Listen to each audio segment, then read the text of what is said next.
Welcome to the All Sports All Plays Network. This is the College Breakdown. This is Ray Cruz. Yes, we're running a little bit behind schedule, but we had some technical difficulties at the beginning, but we got them all worked out, so we should be bringing them all here.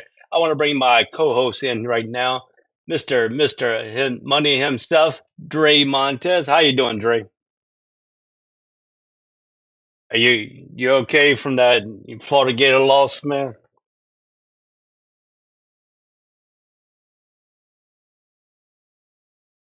Yeah,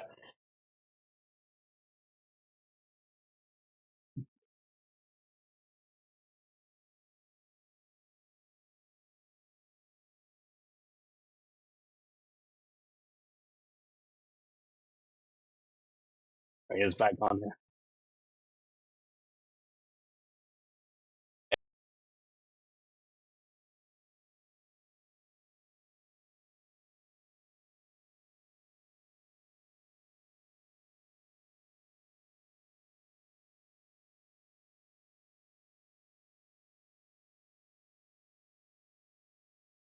Yeah. Well, you wanted to talk about your Gators and their defeat here. What is your take on your Florida Gator and what they look like up in Utah? Is this the Gator team that you're looking for, or is it they need to do a little bit more soul searching?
Well, Russell Wilson, that 1 year he played at Wisconsin.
Yeah, I'll give my take about this. I watched the game while I was putting these graphics together. I was doing the watching the game and stuff.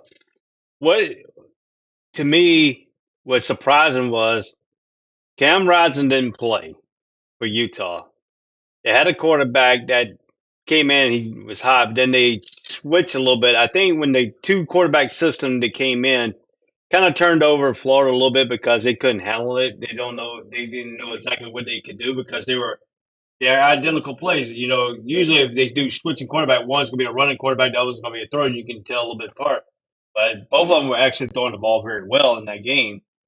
But it was it more of Utah playing their minds out, or was it playing for Cam Reddy, or was just Florida just straight out not being Florida football?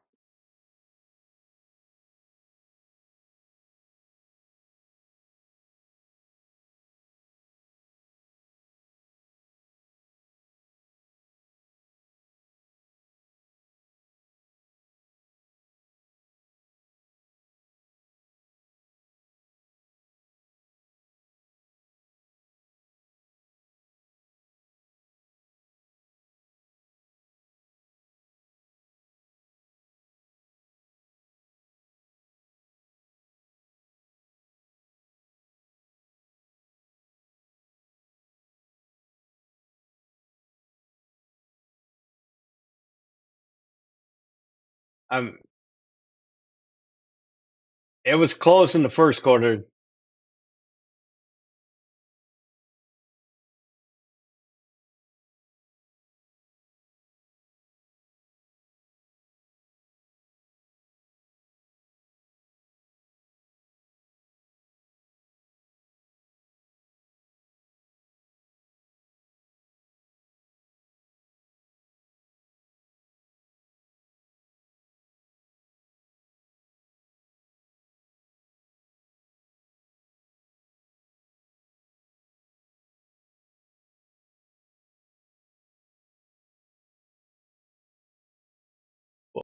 Yeah, and if you listen to the telecasters on that game, they repeatedly said Mertz is not this type of system quarterback.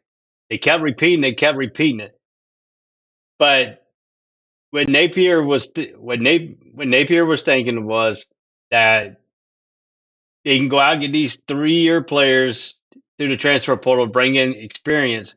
But sometimes the quarterback doesn't match. And if you get any quarterback out of Wisconsin in the last few years, they're more of handing the ball off to a running back and let the running back doing the yards.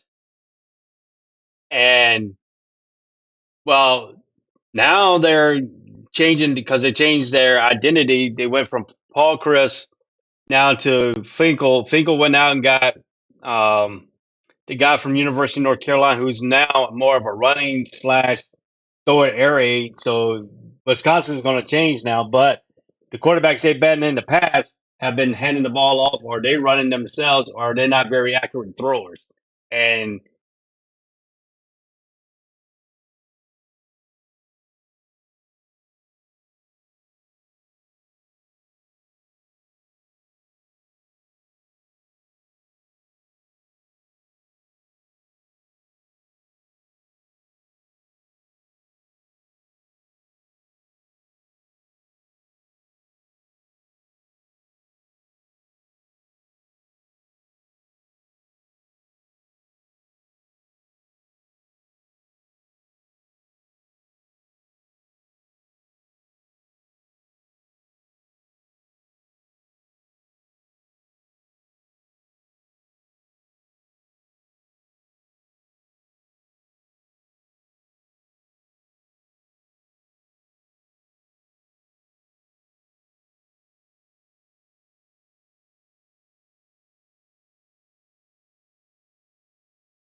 and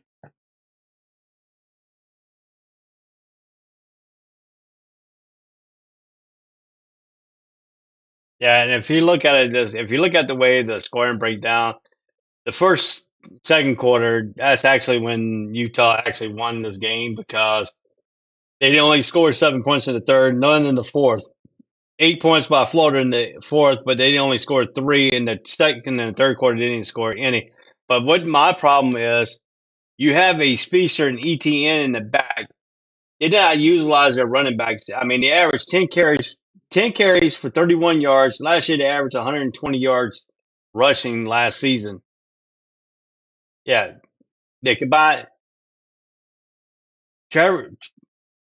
Yeah, Trevor Etienne and Montreal Johnson Jr. combined for 31 yards and 10 carries. Two people combined to 31 yards.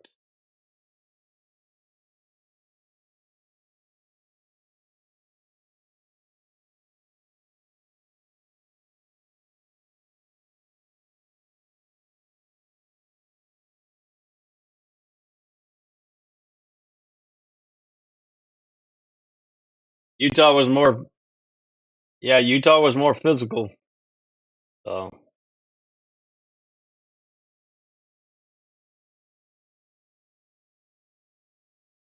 yeah,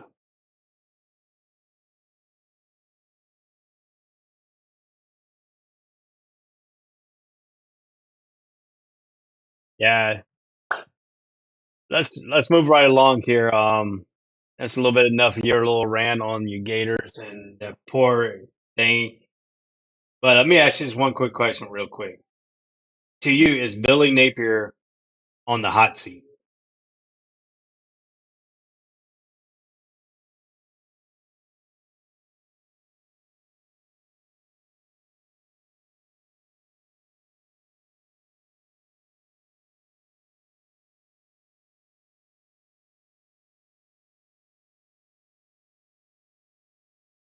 Right. Uh, yeah. Well, we're looking at the top 25 right there, guys. That is the top 25 is same as last week. Nothing has changed this week. It'll probably flip this coming up week since this is the towards the end of week one now. We are in week one. Not I don't know what they call last week. Week one. Why? Because you got two surgeons in week one. That's it. I call it a week zero myself, but there you go. That's that. All right, we're getting to the point of the show right now that we always do our college pick'ems. Did Dre get on the winning side? I can tell he had a winning record, but did he pass me in the first week? There you go. You're I was 20-4. You were 15-9. I'm gonna tell you what your downfall was. Why I got up there. I did not miss any game on Thursday night. I only missed one game Friday night. Most of my losses came on that Saturday. I had three losses on Saturday. I had I had three losses. I had three losses on Saturday. I won all my Thursday night games and have well, yeah, I had one loss, I had two loss, yeah, one loss on Friday, and that was the Hawaii game, the very last game of that week. Or as I had all Fridays too. So, my friend, we are now going to get down to the nitty gritty here on the show. We got to move real a little bit here to get where we need to be. We were like 50 minutes late because I had to get some stuff done here on this broadcast since we are now have changed over to OBS instead of in StreamYard. This is a better way we can get more graphic stuff here, more things, more situation where we can fix the screens and stuff. So let's do it right along here. What is your take on East Carolina versus the number two ranked team in the nation, Michigan Wolverines, in Ann Arbor today? What is your take at 12 o'clock? This game comes on right on Peacock. It's not on any national TV, it's on Peacock. If you got to get the app, you got to get. They had put this. Yeah, go ahead. I don't think so. I don't think so.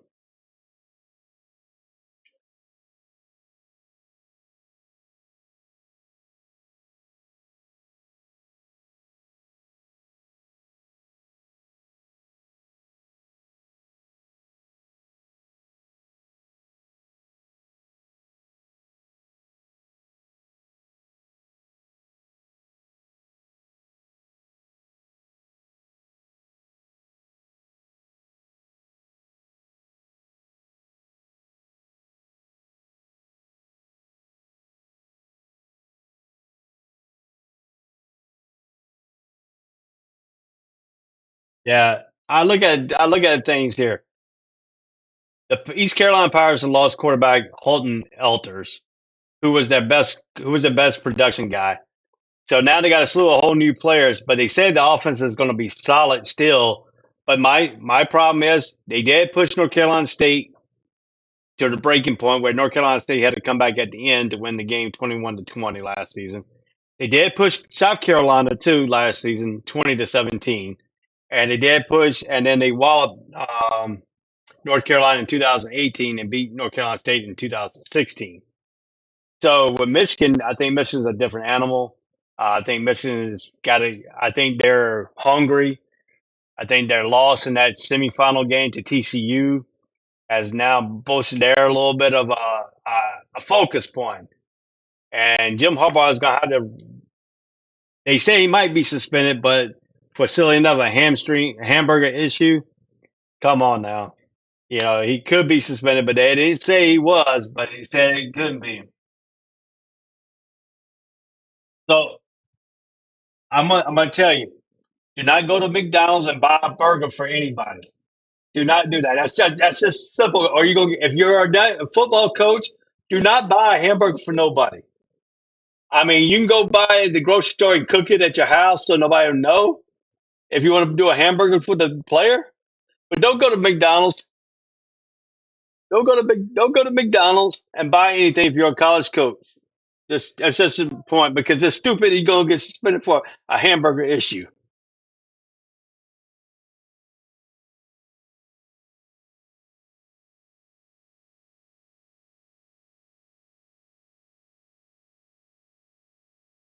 Well, I'm gonna tell you some issues by NCAA has not said right with me is because that Taz Walker from the University of North Carolina. He he went to North Carolina Central but didn't play. Then he transferred out of there and went to freaking Kent State where he became a well known name against Georgia.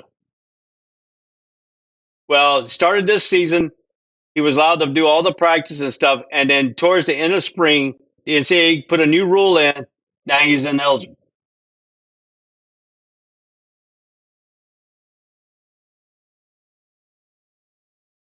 Yeah, and they let him play through the spring practice and stuff. But then we get to this fall season, just before fall season, they put this new rule in. So to me, I'm gonna tell you, when the Navy does put new rules in, the people are grandfathered in through the old rule because they're already there.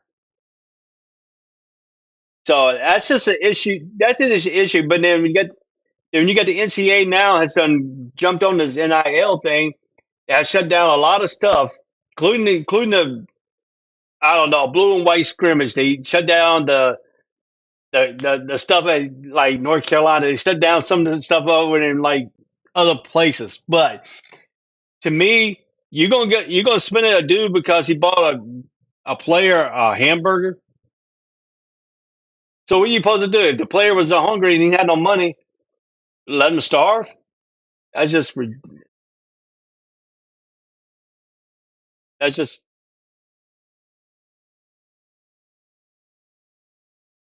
that is just ridiculous.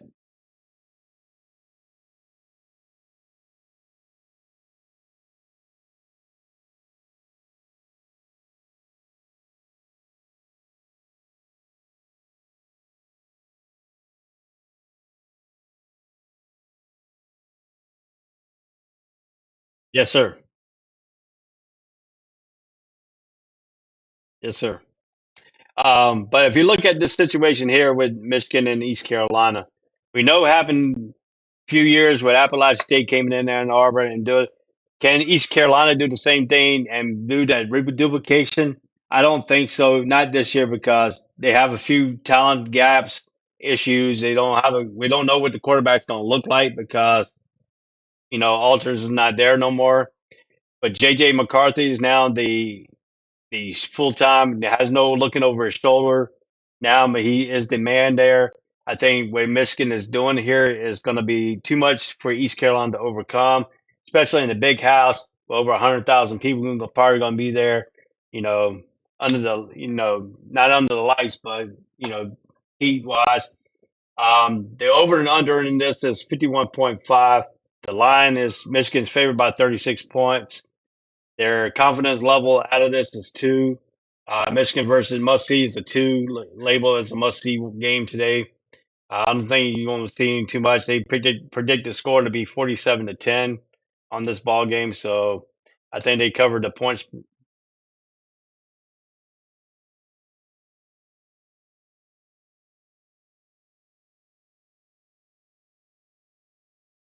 Yes, sir.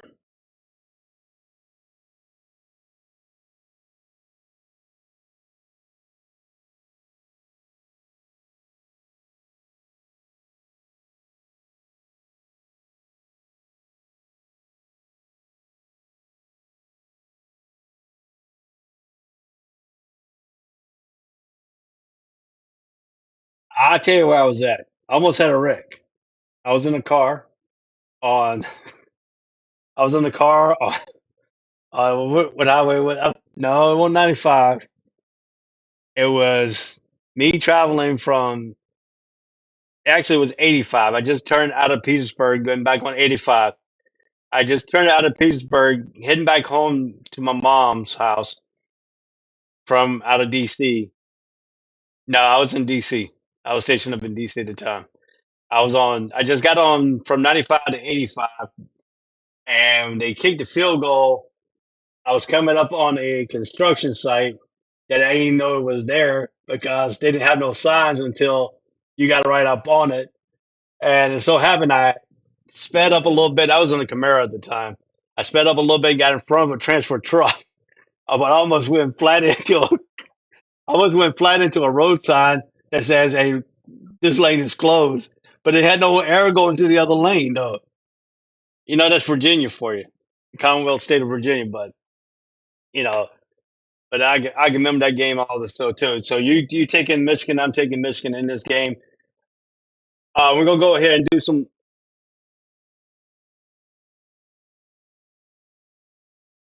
Okay, we're gonna do a little bit of a fast take here. Who you got for Ball State versus Kentucky?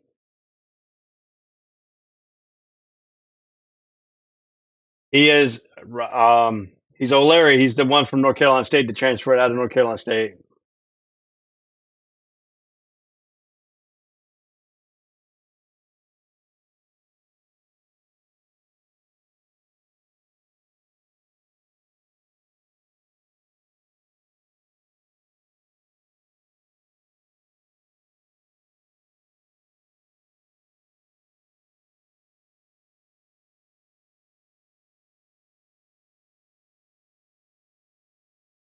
Yeah, supposedly, but I don't guess the NCAA. How about Bowling Green versus Liberty?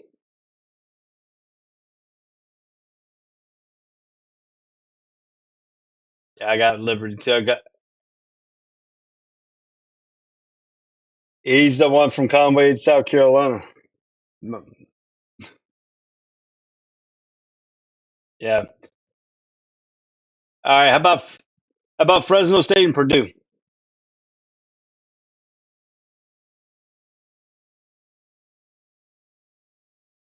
Yeah.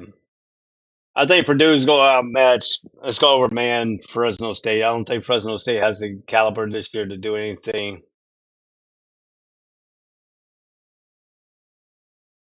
All righty. How about this? Louisiana Tech versus the future ACC SMU in 2024. But they're playing tonight. So what you got? This is on ABC. Who do you got in this ball game?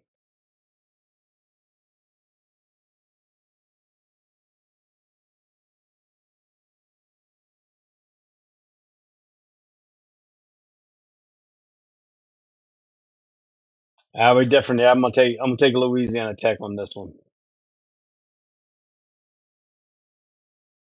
Okay, here we go, ladies and gentlemen. All right, we're gonna do the Utah. We're gonna talk about Utah and yeah, let me get to where it's at here. My notes here. There we go. We're gonna talk about the Utah Aggies versus the Iowa Hawkeyes. And one of the best places to watch college football in Iowa City, Iowa, at Connect Stadium, which they wave at the kids, man. Let's wave at them. How y'all doing today? But does you does Utah Aggies have enough defense to stop this attack from Iowa today? What is your take on this ball game?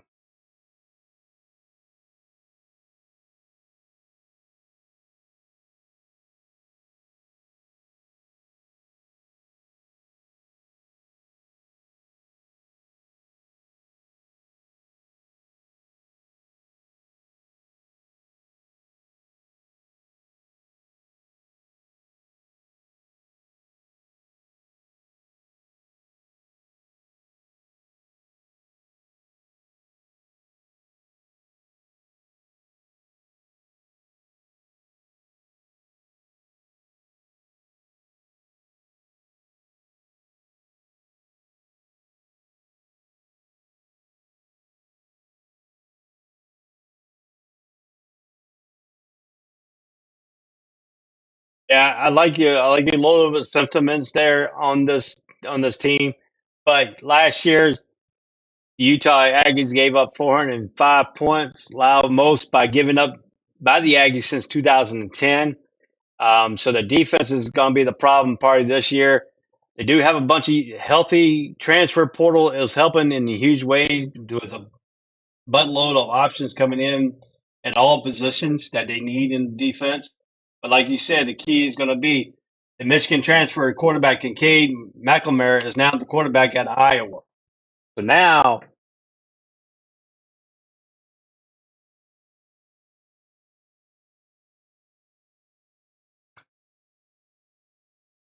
yeah, I like that a lot too. I understand. I like that a lot that you're talking about there too. But I mean, yeah, but I won't start looking like Tennessee's offensively, but the production from McLemore and the passing game will help the Hawkeyes because they were ranked 112 in the nation last season at throwing the football. So now everybody in Iowa's fired up because now they got a guy who can pass the ball, but also got a guy who can run the ball at the quarterback position.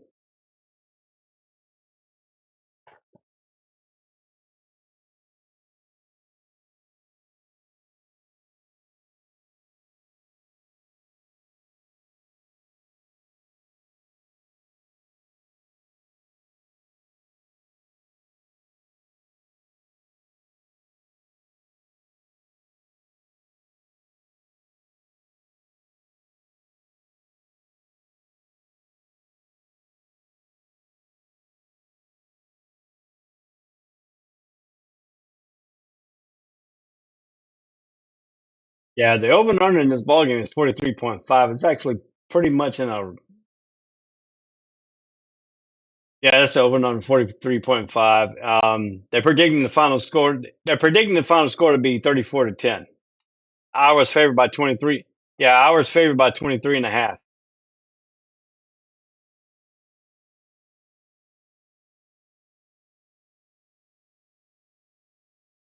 Yes, sir.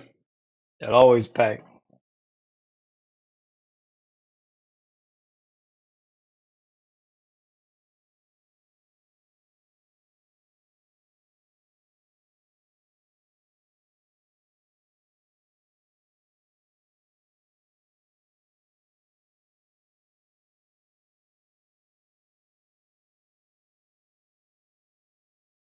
So you're taking Iowa?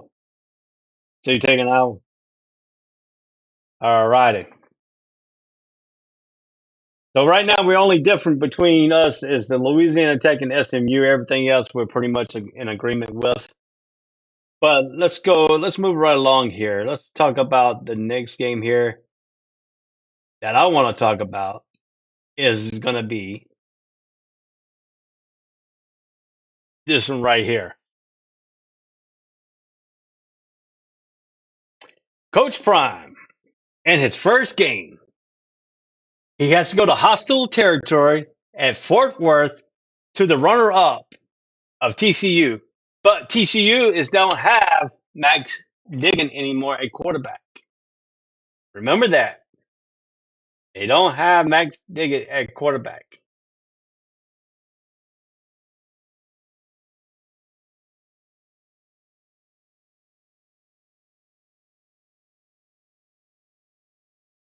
Yeah, because Deion Sanders went in there and fired everybody. Told them that you need to get the I didn't tell him like that. He told him that if you don't want to be here, there's the door. You can get up and walk. He said half of y'all are not going to be here anyway, and it's more than over half the team. The only the only thing that really I was watching after the Hawaii game, I was listening to some of the thing. One of the CBS announcers' son has been with the team for 3 years, and he stayed with the team. But now Dion has brought in players from Jackson State, where he came from, his son, both his sons, and the top recruited cornerback who could play both ways now. They said he might play both ways. He's talented enough to play wide receiver and also a good cornerback. What do you look at? What do you look at this game right now? What do you look at Buffalo? We don't know the playing style. We know what Dion wants to do, but can he translate what he did at Jackson State to Colorado in his first year?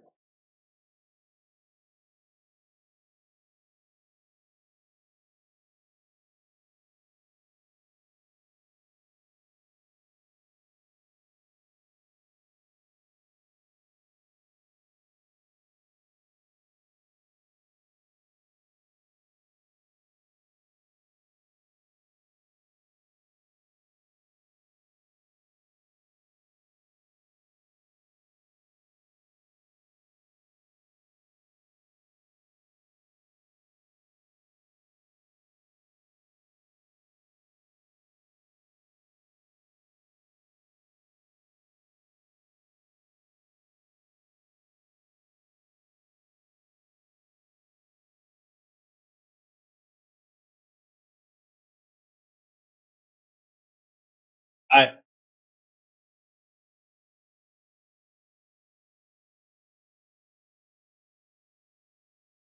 Yeah, it's about that's about what I've seen. But if you look, but if you look at this, Max Duggan wasn't a starting quarterback last year. Chandler Morris started the season, but he hurt his knee against this Colorado team. Max Duggan took it over, and that's when their offense is sputter. But now Chandler Morris is healthy, who has a better receiving core, supposed to be loaded better than they had last year. So now, can Chandler Morris get back to the style that he was playing before he got hurt against Colorado last year? And with the loaded wide receiving core, does that help Sonny Dykes and that TCU offense?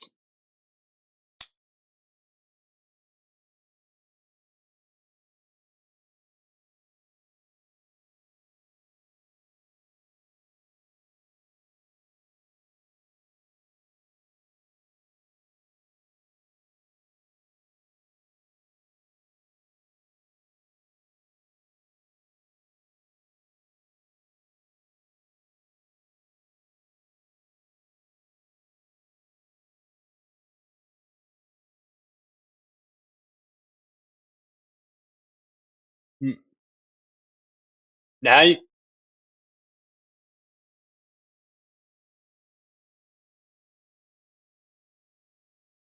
they're TCU is 20.5 favorite. Over and under is 63. But an interesting fact that the interesting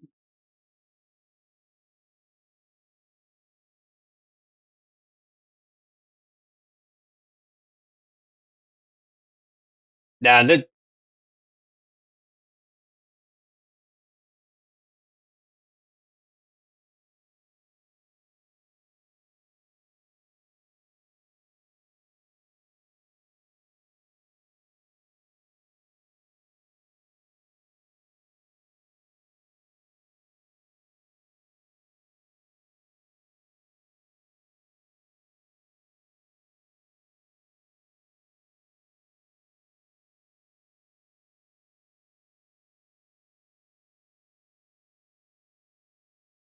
Yeah, look at that.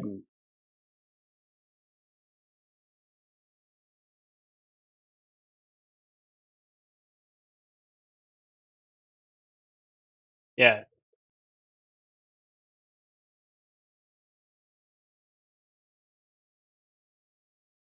yeah, and this will also show if Deion Sanders said that he had D1 talent at Jackson State. Some of the most of the Jackson State's players have transferred with Deion out here, so he really will tell.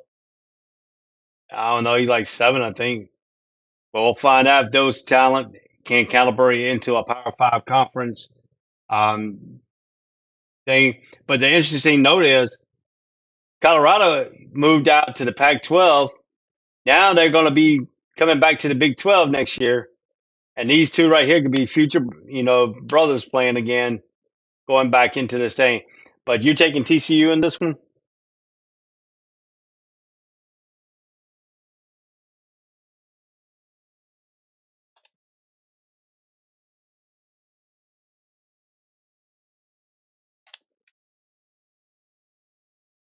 Well, I'm gonna take the opposite. I'm going with Prime this one. I think Prime is gonna be hyped for this one. I think he's got his team gonna be hyped.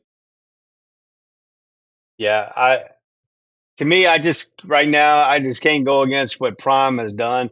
The way he has taught these young kids, be professional, take the earrings out of your ears. Yeah. But no, he can't. But I mean, sometimes his talking does get his team pumped up, ready to go. So yeah, no, he can't. But he can go out there. He can go out there and all right. So let's move right along here. Let's go to the next one here. Who do you got? Northern Illinois at Boston College. This is on the ACC network at 12 o'clock. Which one are you going to take? Yeah. This game is in Chestnut. This guy, yeah, Chestnut. Yeah, but don't take. Yeah, don't take Northern Illinois lightly. But but I'm also taking the ACC. Uh, I'm also taking the ACC powerhouse in this one too. So okay, I can't pull the upset on from Northern Illinois, but it could be a better game than we expected. No, I'm taking Boston College. I can't go against the. All right, my friend, we're going to talk about this one right here. Arkansas State Red Wolves versus number 20 Oklahoma Sooners. What is your aspect on this game here? Then Venables didn't have a quality first experience year. Gets a year under his belt now. Um, where do we see the passing game for Arkansas State? We got to remember Tennessee's transfer JT Strout is an upgrade quarterback situation for Arkansas State. But the receiving core is getting a boost with more talent coming in. Their experience on the line, the decent size. So a lot of people are not giving Arkansas State any chance to go into Memorial Stadium in Norman, Oklahoma to pull this upset. But we seen the Green Waves go up there and pull that upset last year. So I mean, where do you see Oklahoma's I mean, is Oklahoma defense going to be any better because Brent Venables' versatility is being on the defensive side as a coach, but now he's got to be a CEO, everything. But you got to remember, they do have a good quarterback that came out of UCF and quarterback Dylan Gabriel, who showed flashes last year he could play in the Power Five conference. Can he change over the thing this year?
All right, hold on a second. Somebody said they can't hear you. I can hear you just fine, but yeah, I can hear you too. Let me see. Let me see.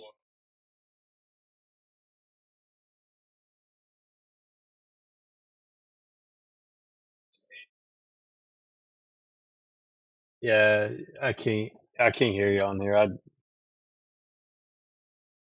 I gotta see why you're not coming in here.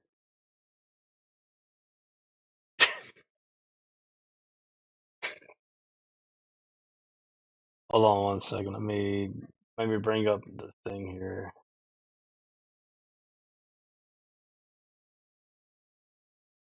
Yeah,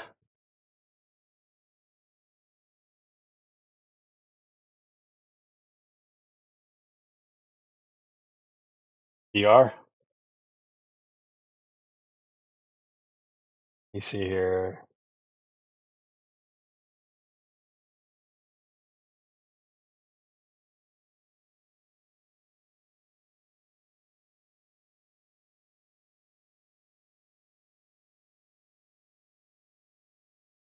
Yeah, I don't know why.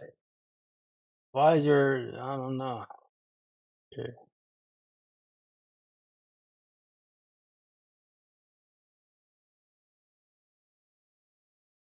they can.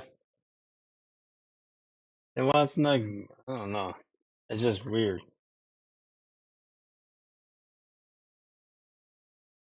Yeah, I mean, I don't know.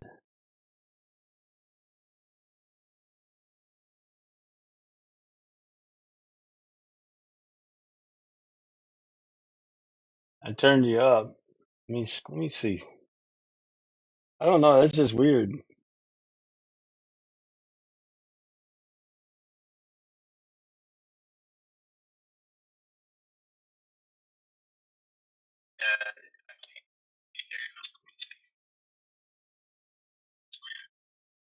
I'm trying to see. Oh, uh, you're not coming through mine. Nah. Yeah, I'm trying to figure out. I'm trying to figure out why.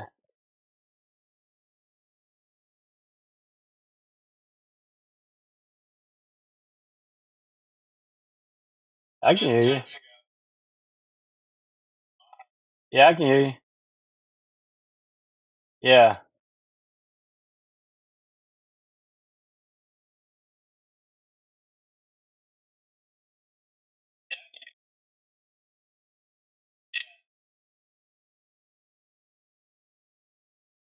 Okay, hold on one second.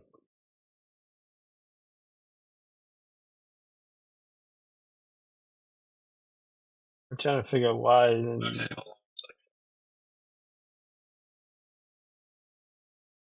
to figure out why you're not coming through on that one though.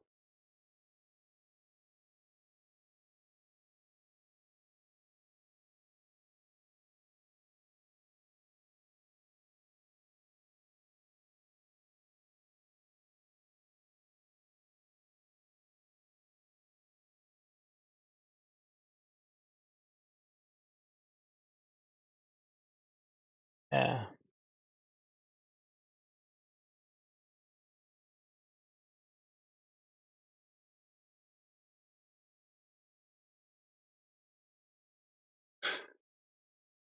Yeah, I don't know. You should.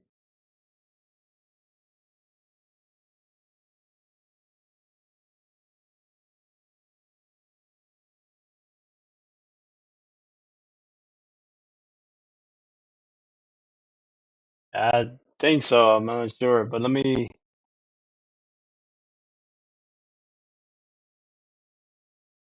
You had to add your audio to get in here, so I don't know why you're not like you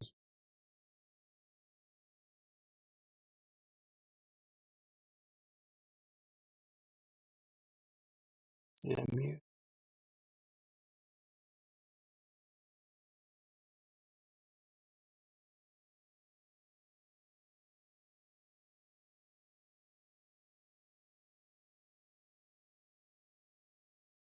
Yeah, I don't know why you're not coming through though.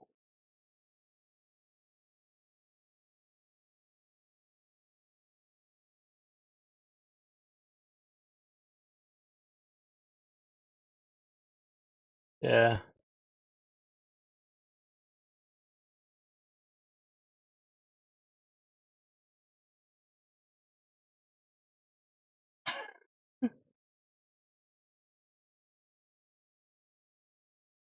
this is crazy. Trying to figure out why you're.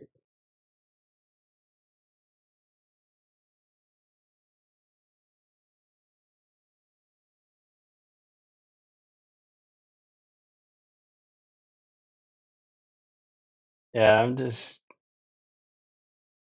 I mean, I can hear you just fine. I don't know why that's not. It's not coming up on the stream.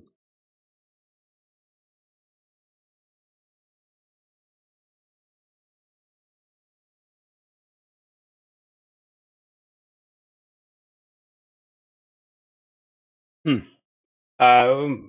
I gotta figure this out, but I can't figure it out right now.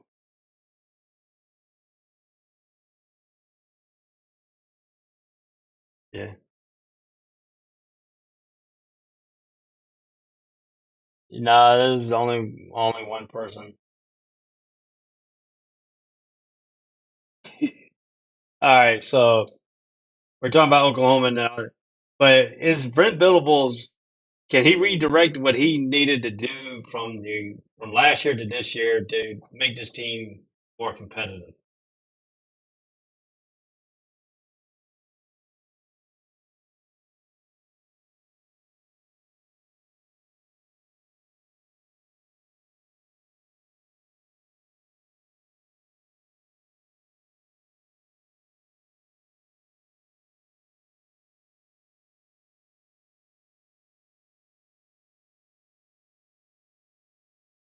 Yeah, yeah. He said probably because Florida. This is what he says. The person that said he can't hear. It's probably because Florida got the butt whooping from Utah that the mic won't let him speak.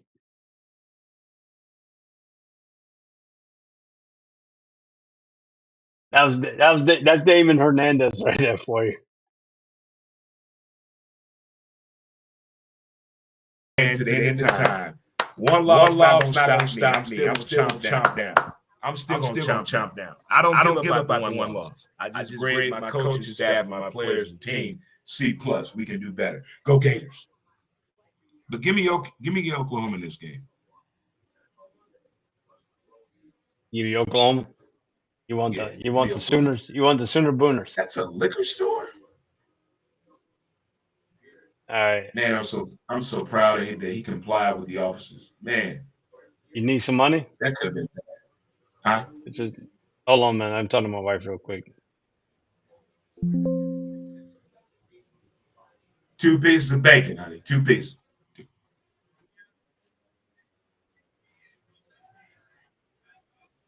Uh-oh.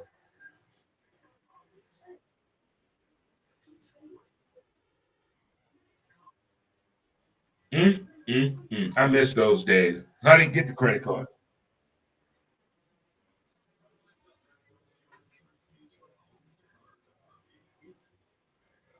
By the way, guys, Ray is married, and I'm not. Ray is married, but I'm not. So keep that in mind. We're both Navy veterans, but Ray is married.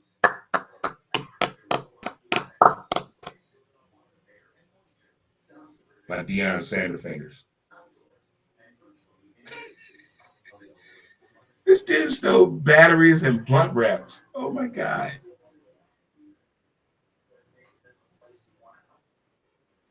Buy anything you want. Call me anything over 2 grand.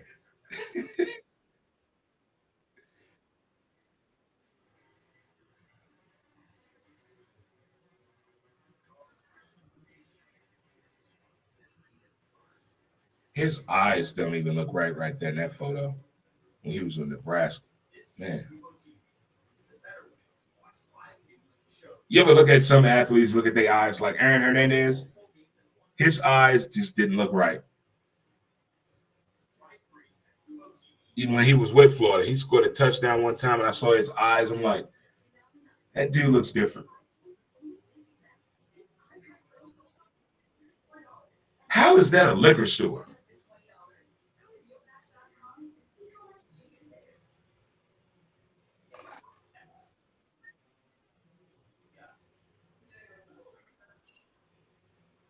I remember he played an All-American game. I watched that. It seems like football players are more dangerous than baseball players right now due to the trauma.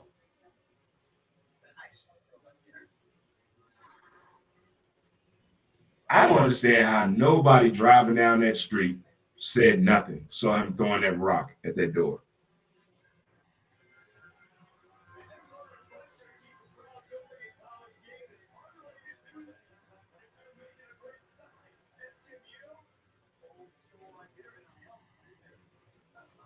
You see that NIL deal is proven to be some situations. It hurt my school. Tom Brady got a new girlfriend? What? T12.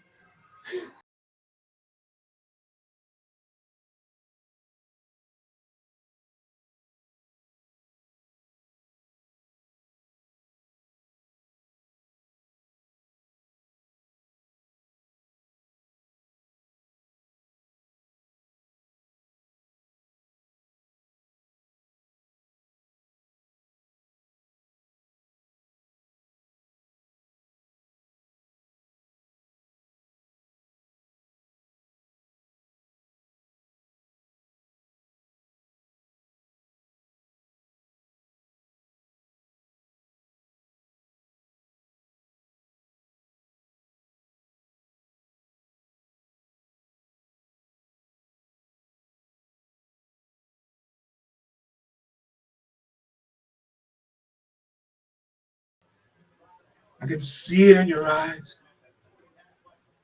and I don't know what to do. I hear someone saying, I love you. It's college football Saturday. You got a blue chip in there? What did you put on last night?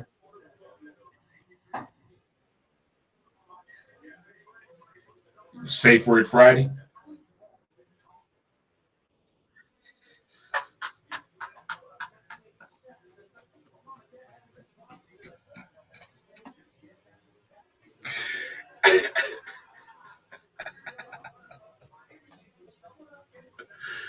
Oh my God.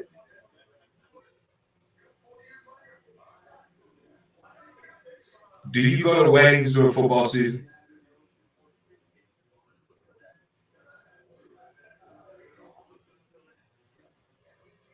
Right.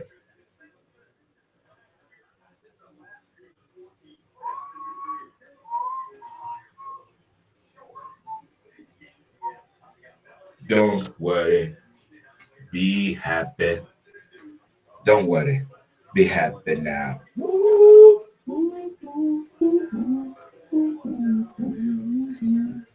Don't worry. Be happy now. Don't worry. The landlord cigarette is late. Mike, do you When go you're to married, weddings and you're married, and you got to no? do what you got to do to Do get your you wife go to happy. weddings during football season? No, I don't. Thank you. Well, if I did, I have my cell phone out and my earpiece in my head. I can't do it. There's no way. There's But you had the whole summer to get married. The whole summer to get married. Who gets married during football season? uh, Idiots. non-football fans, I don't know. So we got. Non college football fans. So we both have Oklahoma winning this ball game. Yep. Yep. Hmm, that's interesting. All right, let's talk about this one right here. Let's talk about Ole Miss versus Mercer. What a mismatch this is going to be today at This game is Very. at 2 o'clock, so this is gonna be a mismatch from I don't know, mismatch from mismatch, I guess. We're down in what Ole Miss said at Oxford, Oxford. Oxford, I love Mississippi, Oxford, Mississippi. the Grove. Pretty women down in Oxford. Hey, Stephanie. Why Ole Miss will win this ball game? Because they got too much talent. Lane Kiffin. Ole Miss has who's the coach at Ole Miss? This is second year, right? No, Lane Kiffin. This is third, Yeah, fourth year, yeah. I think. He's still trying to get up on this. He's still trying to get approval from his daddy. And until he get that validation from dad, he's still gonna be trying to do crazy things. But Ole Miss should win this game. I like Mercer on special teams.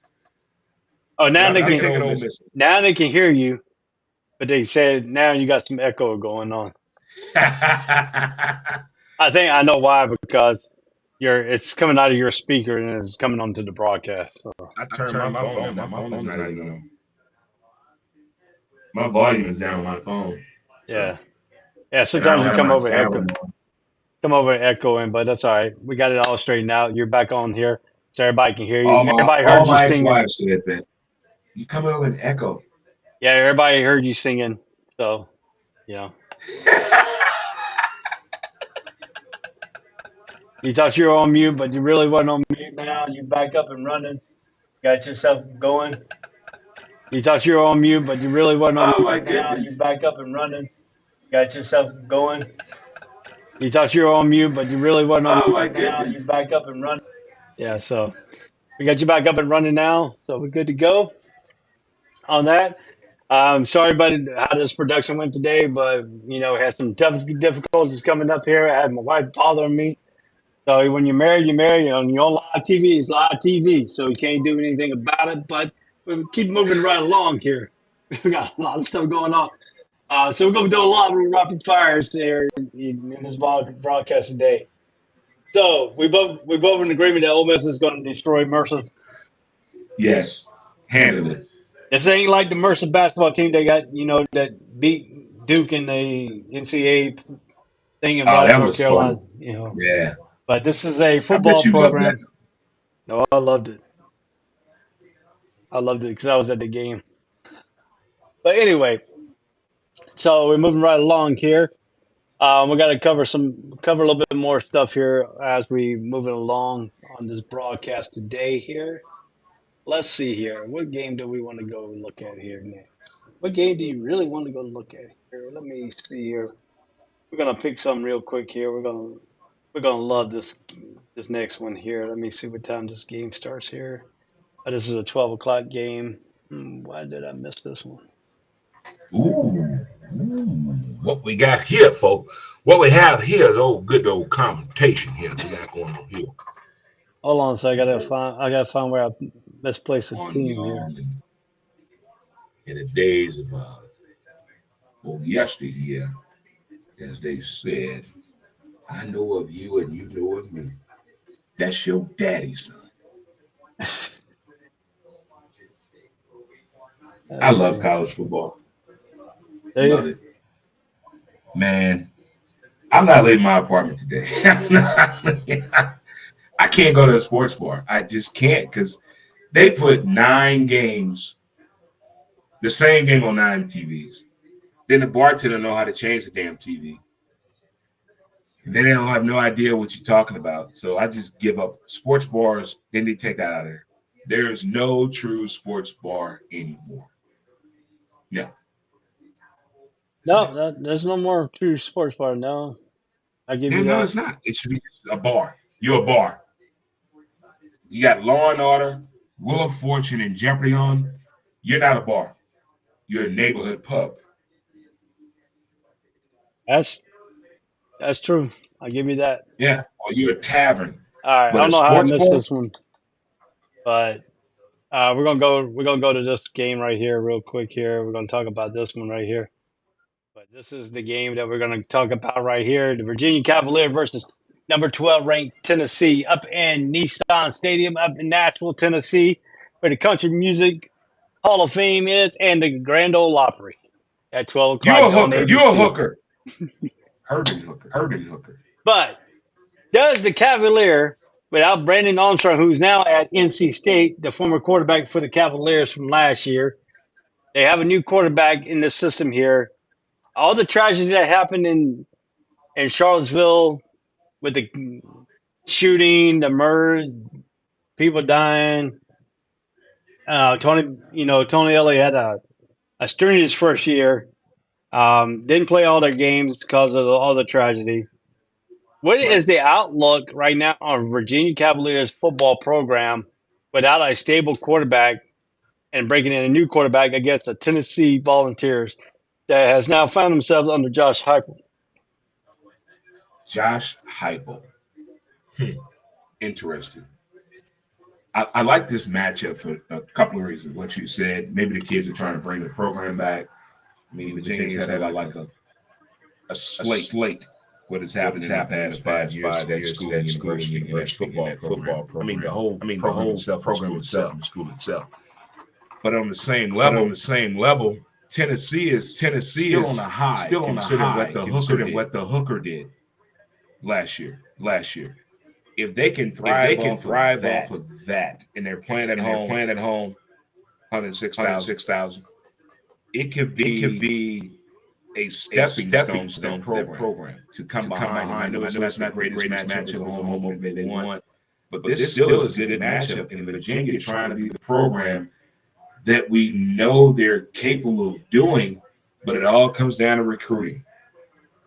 And I think the last 5 years, we're going to really see the true meaning of what that means for Virginia football. But I think Tennessee really is coming this game with more to prove that they were not a fluke. Last year was not a mistake. We can go higher. We can win better. We can win in November. And I think Tennessee is going to try to prove that they can win in November. That's the winningest point of any SEC. That's the winningest point of any SEC to win in November. That's up an SEC to win in November. Tennessee today could come out. And I think this could be another shutout situation. This could be another shutout situation. I think this is my fourth shutout situation. And Tennessee could do that because there's really no information on what the hooker and I can do. The quarterback on what he's capable of doing, and can you survive what he's capable of? Going after the Heisman. What are you trying to prove? Going after the championship? We're just trying to be national championships, and nobody trying to beat teams that nobody think we can. I want to know what Tennessee message is. coming into this year. Yeah, that's what I need to know what they are capable of. But I think they're going to be overmatched today with Tennessee. Tennessee has come up into the right area of their thing. They're ranked number 12 now. I think they're redirecting their hiatus they were on. Josh Heupel has come in and done a very nice job with this thing. I think Joe Milton has now improved himself out of transferring out of Michigan 2 years ago. He came into his own right after the injury of Hooker, kind of solidified him a little bit more. He came through in the Orange Bowl win over Clemson. Virginia can play a little defense, but this is still going to be a game in the second half. But the Vols will get up early on and stay there throughout the game. That's where they're predicting. The over and under is 56 in this ball game. Tennessee is favored by 28 points. They're predicting the final score to be Tennessee 40, Virginia 17. I kind of lean that Virginia probably might not even get 17 points. I think their offense is that. I think Tennessee's defense is a little bit better than what people advertise. And when they beat Alabama last year and took Georgia to almost to the brink of beating them up in Athens. So I think there's a lot of stuff coming into the season is going to be a little bit favored for Tennessee. I'm taking the Vols in this one. I hate to do this to my ACC foe, but I think Virginia right now is not where they need to be, and I think it's because that they lost Armstrong to NC State, and there's a lot of factors that coming back into the play with the psychologically of what happened, the tragedy and all that stuff, and with Tony Elliott. And you got to take your hats off to him. He got that football program up to where he needs to be during that season. and by them not playing the remaining 5 or 6 games because of the incident, we understand that. We can give that hearts out to them. We still praying for you guys. Um, so this is a lot of deliberation for that. So I'm taking Tennessee on this one. Who you got? I'm taking Tennessee as well on this one. So we both got Tennessee on this one here. So all right, man. We got that right along here. Let's see. We did that one. We did the Mercer one. Okay, let's see what's next on our thing. Oh yes, next one here. We're back on a little bit of a track here. We got to get all the way down to Ohio State. So we got a few more rapid fires that we got to wrap up here on these picks. Northern Iowa at Iowa State. Who you got? Hmm. Show me that game again. I don't have the graphics. These are the rapid fire Okay. ones. Who is it again? It's Northern Iowa versus Iowa State. Give me Iowa State. I like them Cyclones. Yeah, I'm going with them too. Akron at Temple. Who you got? And this is a 2 o'clock Give me game. Temple. Give me Temple. You give Temple. I'm gonna take Akron. That's our third game that we are not on even kill. I picked Louisiana Tech. You took SMU. I took Colorado. You took TCU. I took Akron. You took Temple. That's where we off. Rest of the ones we are along the way. Long There's Island. Hootie. Long Island University at Ohio. Who you got? This is a 2 o'clock game. This game is on ESPN Plus. The Ohio State or Ohio? Ohio, the Bobcats. Give me Ohio. You're taking Ohio. Hootie. Hootie. I'm gonna take Ohio on this one also. Robert Morris at Air Force at 2 o'clock. This is not on TV, so who Aim you got? high, baby. Aim high. You going to Air Force? Yeah, I'm gonna take the. Yes, I'm gonna aim take it. high. I think Robert Morris is gonna be outmatched by the Air Force option. Who is Robert Morris? That's a good question. Who are I? All right, Portland State at number 15, Oregon in the Pac-12 at 3 o'clock. Give me O'Regan. Yeah, Give me O'Regan. I'm taking Oregon in here too. Our next game that we are going to break down here, ladies and gentlemen, is going to be the Ohio State Buckeyes, number 3 in the nation, against Indiana Hoosiers. What's a Hoosier? Nobody knows, Daddy. This game is in Memorial Stadium in Bloomington, Indiana, at 3:30 on CBS. Yes, you heard it. The SEC is no longer on CBS. The Big Ten has taken over the CBS network, and they kept the same theme music for the Big Ten. Don't make me cry. This is just sad. I mean, you got to understand, Dre. Dre's got a little bit of heart shape because his Gators couldn't pull it up there in Utah, and now CBS has now took the SEC off and put the Big Ten, and they're still using the SEC theme song for the Big Ten now. Who does that? CBS. It's like wearing another man's pajamas and you sleep with his girl. Don't do that. No. Get your own song. Do like Lil Wayne did with Skip Bayless. Create a new song. CBS did that for you. You know, you gotta have that out for Dre. Dre took his green hair off, and now he's getting frustrated here. But let's talk about this one right here. CJ Strong is gone for Ohio State. The quarterback issue is going to be a play. Quarterback Tevon Jackson looks like he's going to be the starter. For a transfer from Tennessee should be a dangerous with a little time logged, but the defense. This is the lines here for why Ohio State is going to win. But they still got Marvin Harris Jr. at the wide receiver spot. He's still in school? Yes, sir. Goodness. Yes, sir. They had an interview last night with him on CBS after the Hawaii game. They played that on there. They still got wide receiver Igma Ugava and Marvin Harris Jr. might go in the top 10 in the next year's draft, possibly the top 5, but the defensive line will still likely be Ohio State's biggest strength. Their front 7, the defensive line. It's going to get after Indiana. What is your outtake on this year, the Ohio State Buckeyes? Will they be challenging? Will they falter in pressure, or will they get past Michigan this year? Michigan has always been, Ohio State, the Ohio State has always been challenged with the quarterbacking and the receiving core. And I want to see them step up to the table this year. Minus what is happening with that coaching staff outside of football. We can say it's illegal. They should be in jail. They should be on jail. They should be penalized. They should be penalized. Why is the football program getting all this prestige? But on the gridiron itself, I want to see more dominance from the receiving core of the Ohio State. I want to see. We know they can produce. We know they can produce a top 5 in the Heisman Trophy ranks. We know that. We know that they have that capability. We know that they have that capability. We know what they can do. Meaning the coach. I think they get more challenged. I think they get more challenged when speculation is more put on them. Speculation is more put on they don't dominate the game and they don't dominate the game the way we think they should. Is that more of them working on things internally? They trying to working on things internally. They trying to improve upon the running game. Hit the tight end, the running game, utilizing special teams a little bit more, utilizing special defense outside of linebacker, exposing the defense outside of linebacker, safeties more up front. More stunts being played, but if more stunts being played, the Ohio State goes out and plays.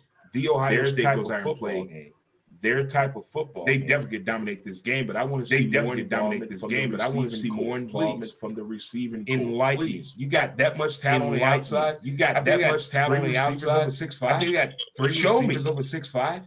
Show me.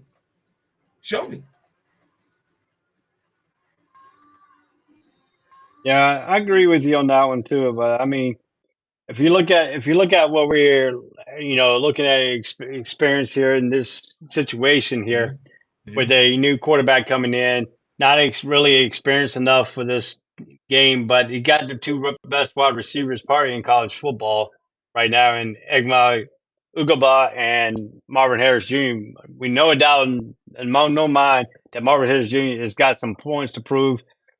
He's coming back off the injury that he had at in the championship game that really turned over that game back to Georgia's favor when he got hurt on some kind of, people say it could be a dirty hit, could be a clean hit, still up expectations, but Ohio State still got what they needed to keep on improving. Now they're playing this Indiana team that ranked last year 128th in the nation in time of possession last year, holding the ball only 25 minutes and 34 seconds, like it average dead last. It killed them. But this might be a quick tempo attack, but it needs to grind out drives as much as possible to make Ohio State offense press. That's going to be the game plan. Can they keep the ball and can they keep moving on first down? If they play these up-tempo football against Ohio State, it could come back and bite them in hard. Ohio State, if we're looking here, 28 wins in a row since 1990, 29-1 since 1988 against Indiana, 62-2 since 1951. The Ohio State college football program has pretty good against Indiana over the years. But that's saying if you're going to hang with Ohio State, all of this talent, and the opening week is the best time to do it. Did they turn like Notre Dame tried to play small ball last year, but at least they kept them in the game range in the 21-10 loss. We don't know if Indiana can do that. We don't know if Indiana's got a running game that can keep them. But to me, Indiana's offense has got to be in short yards against Ohio State. They can't be in no third and long because them defensive lines will take up and them linebackers will come in because their defensive line is so good to keep their offensive linemen off their linebackers. They're already established line of scrimmage. So how do we see Indiana contemplating the defensive line of Ohio State in this ball game? Well, we already know what the Ohio State's going to try to come out there and do, try to take advantage of the game, stretch the field. We know what that is. But if it doesn't work for the Ohio State and the coaching staff and the play caller, that could be a turning point of the game because no matter what, he's going to try and try and try. He's not the type of coach that says, hey, that didn't work, I'm not going back there. He's going to push it down your throat. So the moment that Indiana can pick up on that could be a turning point. But I don't see nobody on the defensive side that can spot that out and solidify them making a move on the defensive side to really switch the game up. Because they're still playing the Ohio State University. And they're going to do what they can do on the outside, defensively and special teams. We know what they're bringing to the table. The challenging when it doesn't work for me. It could be a slow game in the first quarter, but I think the second and the second half, I can see the Ohio State getting ahead of this game. But the first quarter could be challenging. Not saying that Indiana can win this game, but I think if Indiana can win this game, but I think if they can make a power move with a play or a big hit, turnover in the red zone, but put points on the board. Turnover in the red zone, but put points on the board. Kind of change the dynamic of the game and play selection. On the offensive side of the state. But I'm going with Ohio State with the Ohio State. But I'm going with Ohio State. Got my D&M fingers up. All right. Got my D&M fingers up. Gotcha. Ohio State final score predicted in this one 52-17. The line is 30-point favorite by Ohio State. The over-under is 59 in this ball game. So we're both in agreement on this one. I think Ohio State will come back, will win this ball game. Last time Ohio State lost was in 1999, the Kickoff Classic against Miami, and they went 6-6 in that season. So, but also I was there. Also, they hung 77 points against Bowling Green in 2016, 77 more points on Oregon State in 2018. So they're successful on opening day. Has been pretty good, except for the 1999 season. So I give them that right there. All right, we're going to do a little bit more rapid fire here. Let's take a quick commercial break real quick, and we'll be right back here on the All Sports All Place Network. I'll get us time to regroup a little bit here and get us some going on. So we'll be right back. Okay.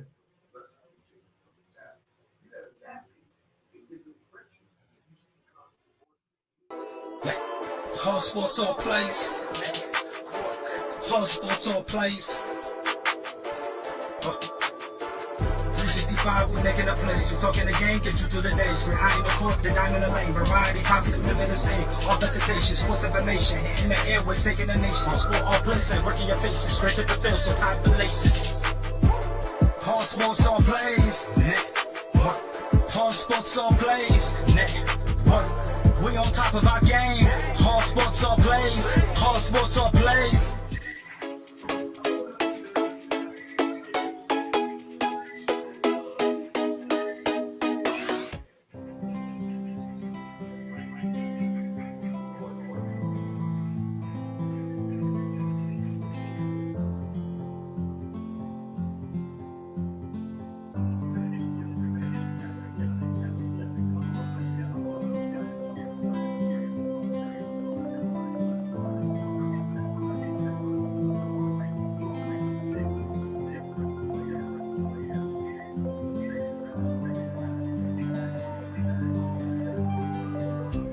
This is the Fox D Streaming Network. Register to come on our channel at foxdnetwork.com. Welcome back to the All Sports All Place Network. I am Ray Cruz. Dre will be right back with us here momentarily. So we're going to get ready here. We're going to do a little bit of rapid fire. Then we're going to get to a little bit more games here that we need to break down here. We got a lot of good games to go here. We're supposed to be at the halfway point, starting at the 10 o'clock hour. We got behind a little bit, and then we had some few interruptions here on live TV. It happens. But we're trying to get everything back on track here. So we're going to be moving these games, next few games real quick. Then we're going to rapid fire a little bit here to get down where we need to be at this point of the show at 11:08. We're trying to get y'all right at the kickoff time. We go all the way up to kickoff time here on the All Sports All Place Network. Hopefully next week our show will be a little bit more organized a little bit. We'll try to get some of the echoes out of Dre's mic and all that on the go. So we're going to move right along right now here. So let's do a little bit of rapid fire right now here. Dre, who you taking? UMass or at Auburn at 3:30 on ESPN? Who you taking in this contest? Give me them Auburn Tigers. All right. Towson at Maryland. He got his shirt up. I'm taking my shirt off. All right, Towson at Maryland at 3:30 on the Big Ten Network. Who you got? Give me the Maryland. Give me the Maryland. Yeah, I got the Fighting Terps. Buffalo at number Fear 9. the turtle. Buffalo at number 19, Wisconsin. Who you got? Considering that we got that son of a bitch quarterback for Florida, give me Wisconsin. Yeah, I'm taking Wisconsin against Buffalo. South Florida at Western Kentucky. The Hilltoppers at 3:30 on CBS Sports. SFLA, baby. You taking I love me some South Florida. Hope everybody's doing well. By the way, guys, Ray and Jackson, he's doing fine. Shout out to everybody in the Hurricanes. But give me SF, South Florida. You taking South Florida in that? I love the signs on college football. All right, I'm taking the Hilltoppers on this one. I love that nickname, Hilltopper. Yeah, I'm taking Western Kentucky on. I'm taking Western Kentucky on that. Boise State at number 10, Washington. Who you got? Are we playing on the blue field? No, we're playing up in Husky Stadium. Ah, damn it. On NBC. Give me the Huskies. Give me the Huskies. Yeah, I'm taking the Huskies too on that one. Tennessee State at number 13, Notre Dame. This is on the ACC network, even though Notre Dame is not part of the ACC. Rudy. Yeah, I'm taking Notre Dame too on that one. I can't understand what the student body is saying, but I clearly name out the name of Rudy Rudiger, who's a walk-on freshman. Rudy. Give me Notre Dame. Yeah, I got Notre Dame also. Eastern Kentucky versus Cincinnati, and former Louisville coach who left Louisville to take the Cincinnati job. Does he win his first game at Cincinnati? Give me the Natty, baby. In the words of Kenan Martin. Yeah, I'm taking that too. All right. Rice at number 11, Texas. Without B.J. Robinson has gone to the NFL, but they still got yours as their quarterback, but they have a controversy, the Manning brother behind him. So does Steve Sarkisian get Texas back on the winning ways here? Now that off the wagon, is he back on the wagon? Off the wagon. Drinking again or not wagon? He's off the wagon. I don't know what's going on with him. Off the wagon. Texas and Oklahoma understand. They need to realize they need to realize the minute that Texas realized the minute that Texas realized stop worrying about USC and stop worrying about your endowment. Worry about your endowment class and worry about your win in November. If Texas and Oklahoma can win in November, it changes the whole slate of college football. So Texas must come out dominant against white. And they're at home. Come on now. Yeah, they're at home. Give me Texas. I got Texas too. I got the hook 'em horn. Welcome. All righty. Gardner Webb, which is a North Carolina team, goes to Appalachian up in Boone, North Carolina on ESPN Plus at 3:30. Matchup. Who you got? It's a home game there. Yeah. Appalachian State. Is that Appalachian State is up in Boone? Who you got? First of all, I like partying at App State. Kids can party there. Their kids can drink. They kick it. They party without throwing up and fighting. Give me some App State. All righty. My sister's college, she went to school at Western Carolina University, goes to Fayetteville, Arkansas to play the Arkansas Razorback at 4 o'clock. Who you got? Arkansas, baby. Yeah, I hate to do that for my sister's school, but Western Carolina's going to probably get a haymaker blown out on that one. Southeast Louisiana goes to Starksville to Mississippi State at 4 o'clock on the SEC network. Who you got? Mississippi. Yeah, Mississippi. Yeah, Mississippi State. Mississippi State. Yeah, Mississippi State. All right. Sylvester the Pussycat said Mississippi State. Okay. California, who is now supposedly probably going to be another future ACC team. Yeah, they definitely should go to the ACC. They go into North Texas at 4 o'clock on ESPN. Who you got? Ooh. Give me North Texas. You're taking North Texas. We're going to be different here on this one.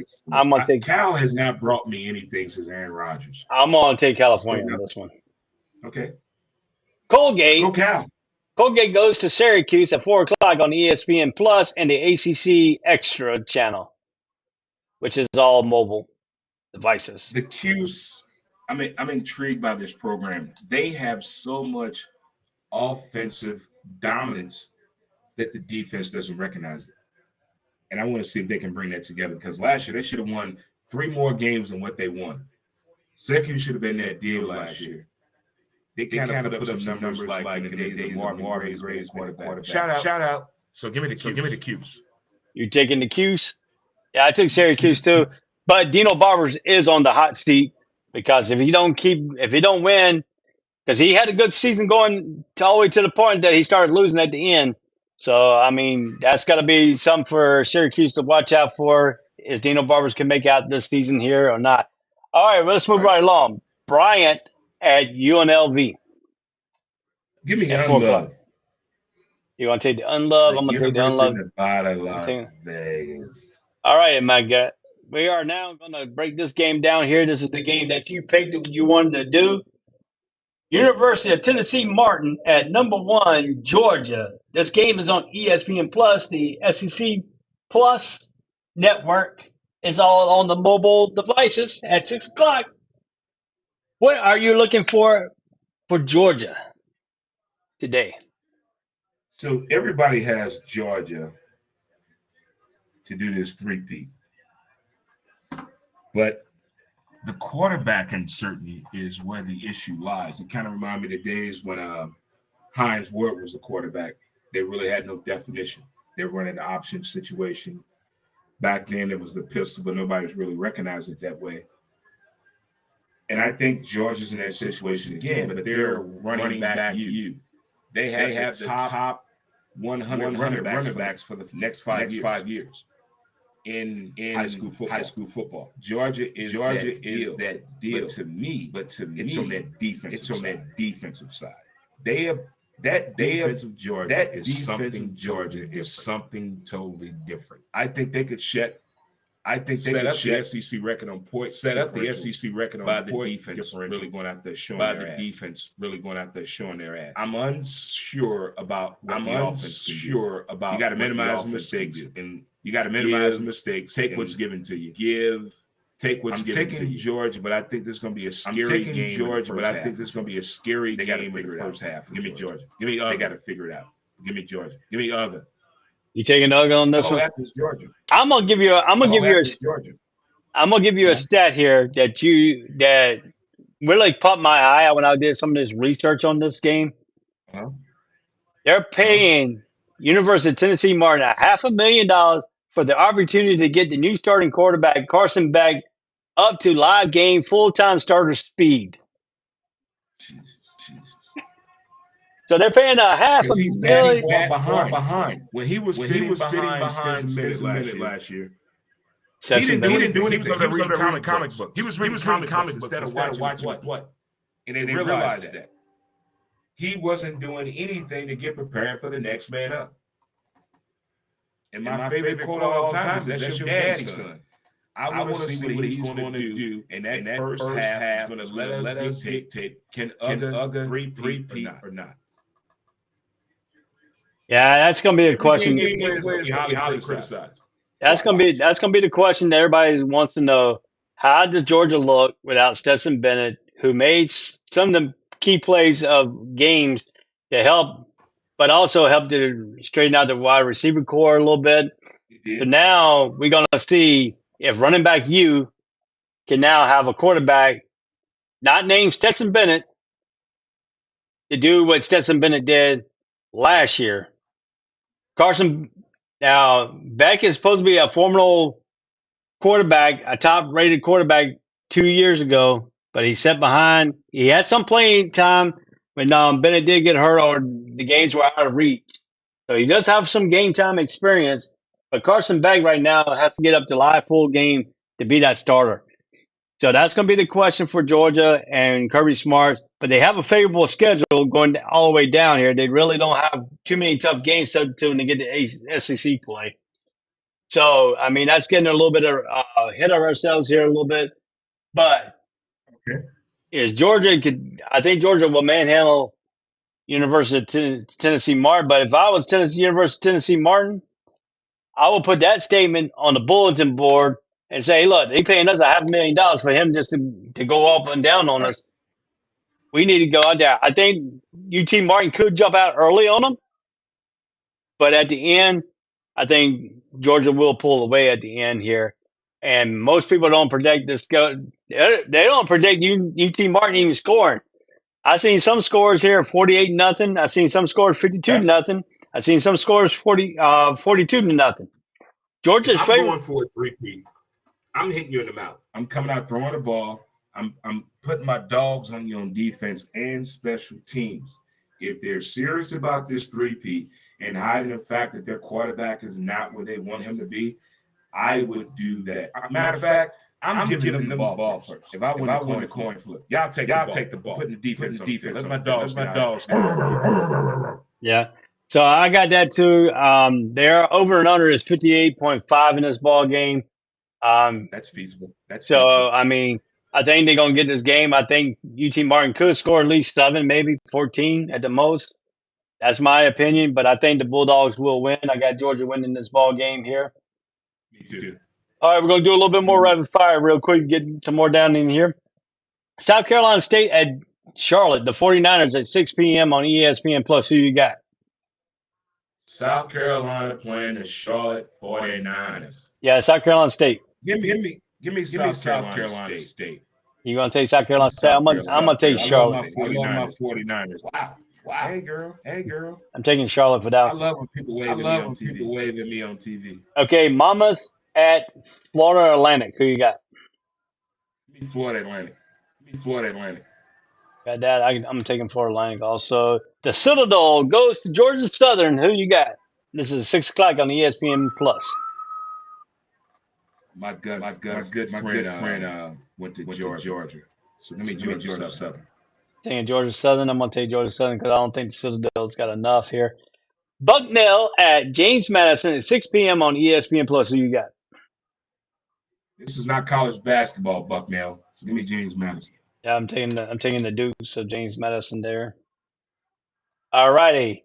Albany goes to Marshall at 6 p.m. on ESPN+. Who you got? We are Marshall. Thunder and Herd, baby. Yeah, I got the Thunder Herd also on that one. Maine at Florida International at 6:30 on ESPN+. Who you got? Be Florida International. Florida International. I got Lee Corso is holding the cock. Yeah, Fling. All right, Nevada at number 6 USC. This is 6:30 on the Pac-12. Who you got? So everybody has the hype and other winning. Everybody has the hype and winning back-to-back Heisman. I like this Caleb. Kid. I like him. I really do. But Nevada, they can throw that pill, man. They got speed. They got sliding. Special teams. I'm that nervous about that. And linebackers are nasty. Give me USC, but I think Caleb. This is a game that USC is not. This is a game that USC is not looking at. But they should be looking at. This is a game for Caleb. And I look at this too. USC's defense gave up a lot of yards and a lot of points against San Jose State last week. So I think this is going to same type of offense, don't they? Yeah, and I think this could be a little bit of a waking up call for USC. I think USC will win this ball game, but they will give up 10 to 14 points in this ball game to Nevada because Nevada's going to strike a little bit early. But USC's offense is going to be top notch. They're going to probably score like 52, maybe 45 at the most in this ball game. So I'm taking USC in this ball game. Okay. So you got USC too? Mm-hmm. Army goes to University of Louisiana Monroe. Who you got?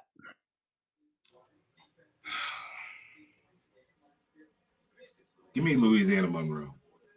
I know Army said they're going to come out passing the ball this year, but I need proof in the pudding. I need to see it before I hear it. So give me University.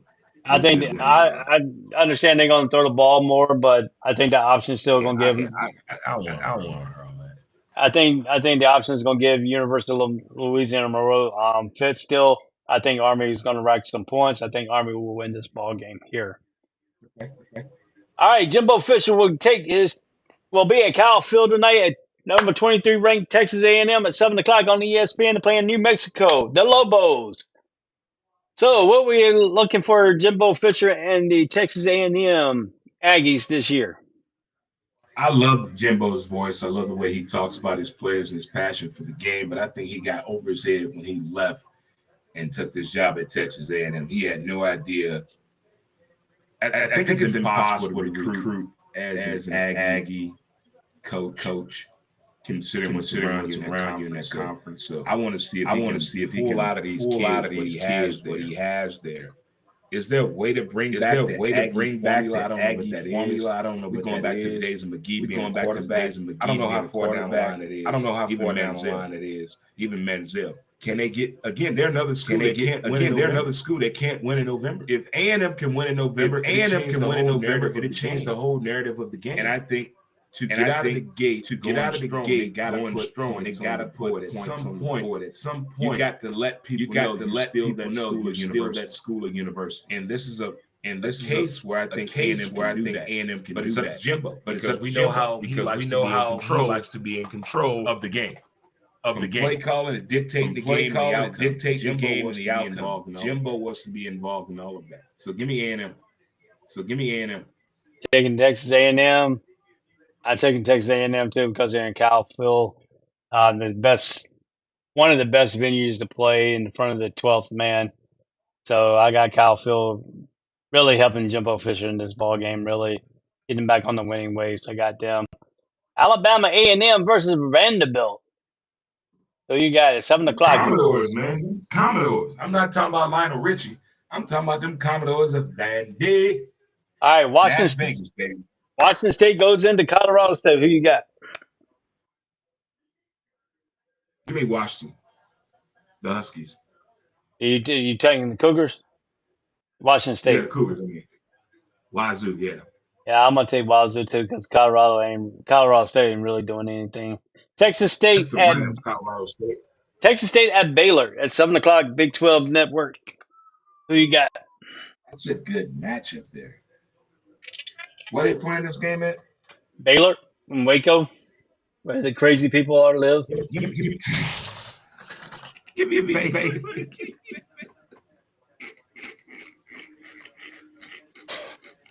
I got Baylor because they got the crazy people jumping the fences. You crazy. All right, University of Texas San Antonio at Houston. Who you got?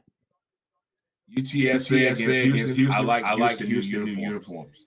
As they're giving the homage to Houston. They're number one. Give me them Cougars, man. I'm taking David Klinger. I'm taking UTSA on this one. This man is running mayonnaise on himself. Yeah. Oh my God. Why?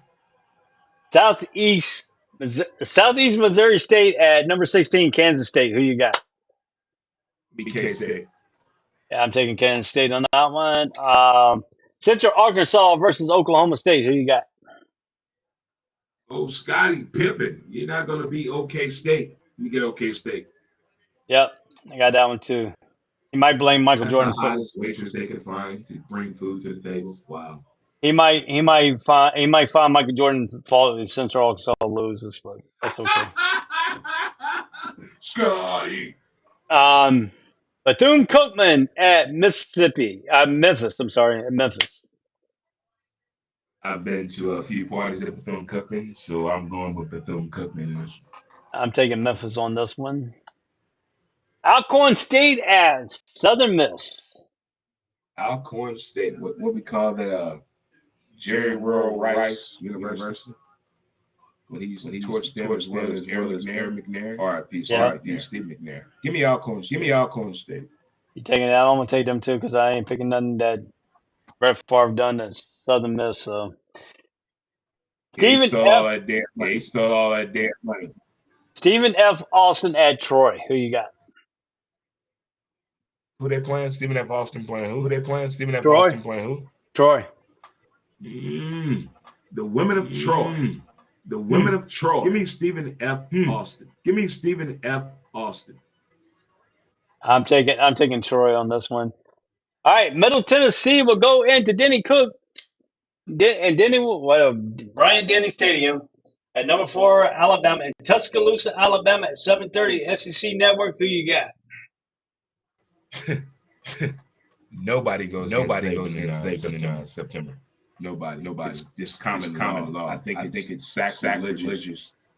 Football is religion in the South. So give me Nick Saban. Roll Tide. I'm taking Alabama too. Toledo at Illinois. Who you taking? I don't know where Illinois head is at in this.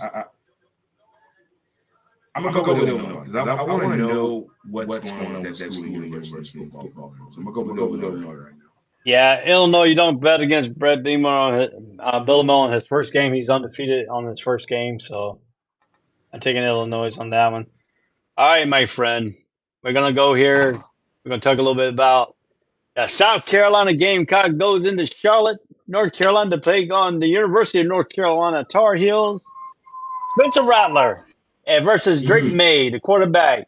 What quarterback will we get? Will we get the inconsistent Spencer Rattler, or will we get the consistent Spencer Rattler? Because if Spencer Rattler if he's on fire, he's a dangerous quarterback. If he's not, and elusive and turnovers come and plague, he's not that very good.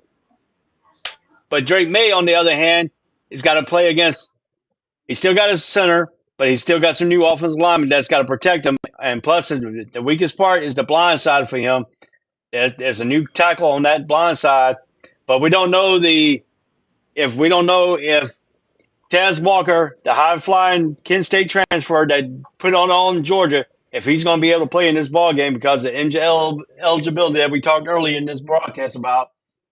The NCAA came out with new rules midway through the start of spring practice and told him he was not going to be eligible when he said he was going to be eligible, and then they backed that out with the new rules.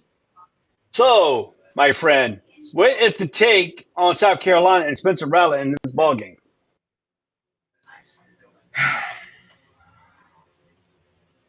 This South Carolina is coming what?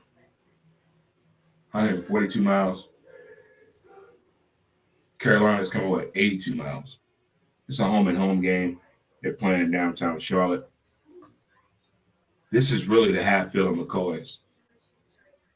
If it gets into the basketball situation, even the baseball program, things can get out of hand. They keep it just football wise.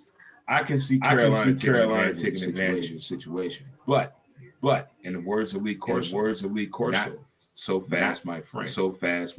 Because Carolina, South that is, has the undeniability to pull shit out of a hat. And surprise you with play calling or the defensive movement. They love the defensive movement. They have a lot of pieces moving on the defensive side. They have a lot of pieces moving on the defensive side. And I think that could be confusing to Carolina. I got this being a close game. I got this being a close game to 20, like 20. But I'm going with Carolina. That's one of my targets. I'm going with Carolina. That's one of my targets. I'm going with your target. Hey, girl. Hey, you going with Carolina on that one? Yeah.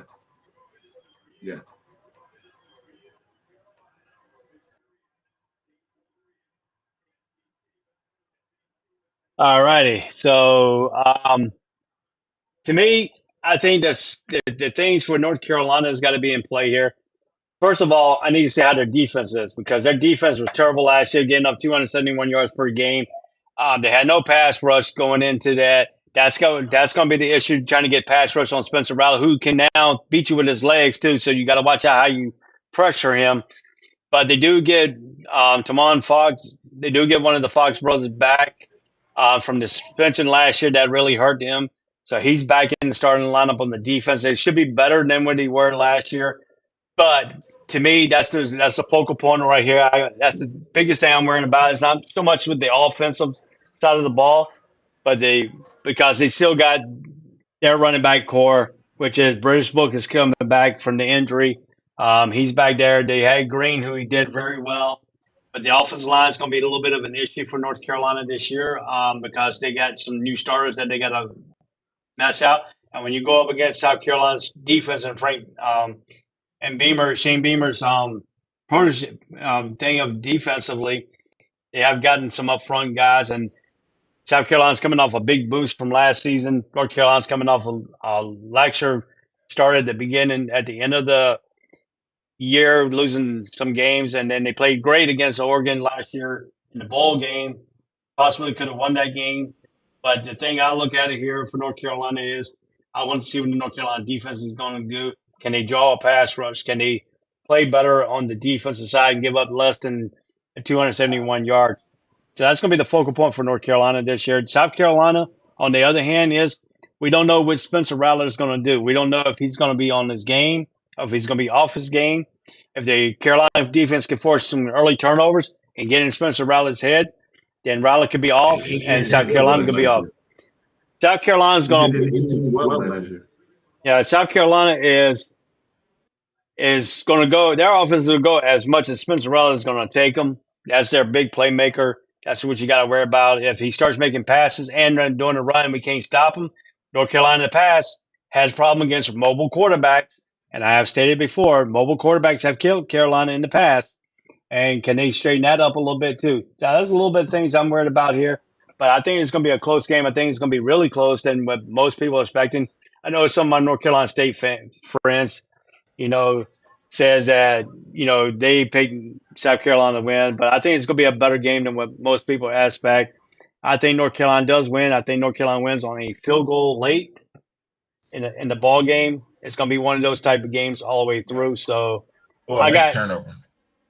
They predicting South Carolina 38, North Carolina 34. I'm predicting the other way around. I'm predicting 37 North Carolina, 36 South Carolina.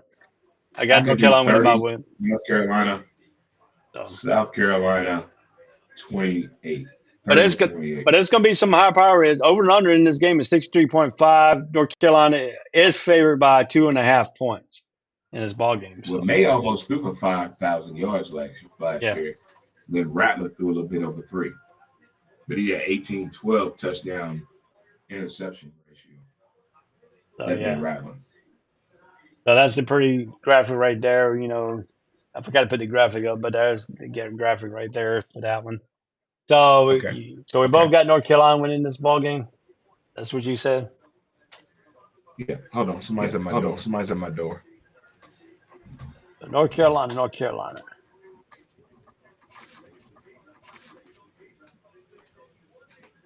All right.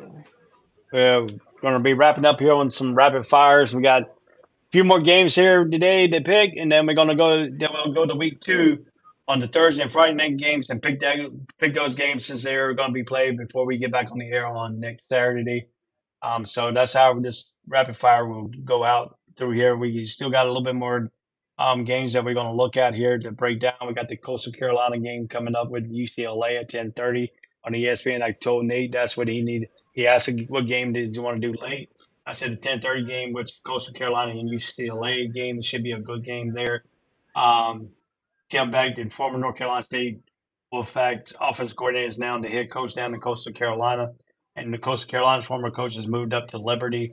So that's a little bit of a change here in college football going here. So the next game that we're going to bring up here in this telecast will be West Virginia versus Penn State.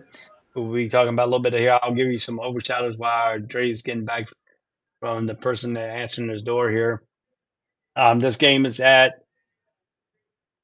Penn State game is at 7:30 against NBC on NBC, and NBC is getting some games here besides the Notre Dame game here. So if we look at here on this situation here in this thing in West Virginia coming in this game here, let's break it down a little bit here for West Virginia here. What we're looking at here, West Virginia going into Beaver Stadium, Happy Valley. West Virginia was 5-0 last season when it ran the ball for 200 yards or more, and now the ground game is even better. There were a whole slew of issues last season. The defense wasn't great. Turnovers margin was killer. But all of a sudden in the conference, with all of the spotlight and attention on an explosion, the new program and everyone else, here comes a running game that should be a problem for most teams. The offensive line is among the best in the Big 12. The experience and a slew of all conference level talent, and the running backs are terrific if it's all work controlling the game on the road is possible. But if you look at Penn State, on the other hand, Michigan's the only team to run the ball for over 200 yards against the Nittany Lions last year. And the 2023 season, Butts should be even a bit as strong. The D-line will be aggressive. It will be terrific at getting into the backfield. It will be close to the top 10 in defensive rushing with a loaded linebacker core along with a great rotation up front. On the other side, if you look at the Nittany Lions, the offense has the young skill parts to blow up the West Virginia defense. They got help from the transfer portal for the secondary, but the front seven will need to hold up after struggling against the efficiency passing team, having big problems generating big plays. But if you look at the young Penn State's offense, team was 10th in the nation in turnover margins. West Virginia was 118th. There won't be any drama in this ball game here if you're looking at that point of view. What kind of drama are you looking here for the big debut for one of the hottest teams coming into the season? West Virginia won't roll over. It's going to be good enough offense to keep up for the while, and the ground game really will have its moment, but the Penn State defense will be fantastic. The explosion will come in a empathetic home statement to take a hype up a few notch. If you look at the schedule here of this game, Penn State is one of the teams that could be up on the rise with Franklin as the head coach. Finally, he's getting all his players in and all that, and trying to get the motivation here for Penn State. So, Dre's about to join us back here. So, Dre, Penn State and West Virginia at Happy Valley. You know how I feel about West Virginia. At Happy Valley. You know how I feel about West Virginia. Man, they're not playing. West Virginia's not playing in front of their family members, girlfriend, whatever you want to call about it. Loved ones, brother and sister. They're all related. They're all related there. They all give each other high fives in Morgantown. It's called keeping it in the family. But they're not playing in Morgantown, West Virginia. They're playing in Happy Valley, Pennsylvania, where the Amish people will be riding in strong in Pennsylvania. They have no Wi-Fi. They have no idea what that means. Wi-Fi to the Amish is the name of a dog or a horse. Yeah, but also that stadium could be stinking if the Amish people get in there because they really don't like to bathe with soap and stuff like that. So, tree huggers and Amish people make it make sense, Daddy. But they do have some. They got some what? They got some good food though. Yeah, they do. Give me West Virginia. You taking West Virginia over in Happy Valley? Give me West Virginia. Give me WV. I'm taking Penn State on this one. Number 7 will roll. All right. What's the nickname? I don't know. That's a good question. All right, my friend. What do you got? Texas Tech versus Wyoming. Who you got? This is in Laramie, Wyoming. Raiders. Yeah, I'm taking Give me the Red Raiders. I'm taking Texas Tech on that. Northwestern State at Louisiana. Northwestern State at Louisiana. Who you got? Indiana, Gary. You got Louisiana? Give me Louisiana. Yeah, I'm taking them too. All right, Old Dominion will go into Blacksburg, one of the best places to play in Lane Stadium, and with the rocking of Sandman in the pregame, Virginia Tech at 8 o'clock on the ACC Network. Last year, Old Dominion pulled the upset off of Hampton Roads, where you have to have a police escort to get in. You don't have to have a police escort to get in Lane Stadium, but you got to have the Sandman rocking and rolling. So does Pike, the former Penn State, and his first year had a rocky start up in Virginia Tech, does he get Virginia Tech back on the ball this season? I'm on the phone with my bookie right now. Give me Vodtech. You taking Vodtech and blast the Sandman. Yeah. I give the Hokies that. The Sandman will be bumping. I think that's going to shake Old Dominion up a little bit there. I think they got the advantage right off the bat here. South Alabama at number 24, Tulane. Yes, you did not hear Mississippi. Number 24, Tulane. The Green Wave in New Orleans playing South Alabama. Who you got? Give me Tulane. I love the Green Wave, man. I love that. I love the school history and everybody. Love it all. All right, Western Illinois at New Mexico State at 9 o'clock on ESPN Plus. Who you got? Give me New Mexico State all day. Taking New Mexico State. I'm gonna take New Mexico. Mexico. I'm gonna take Western Illinois. Just gonna throw a monkey wrench in that. All right, Incarnate World at University of Texas El Paso at 9 o'clock ESPN Plus. Who you got?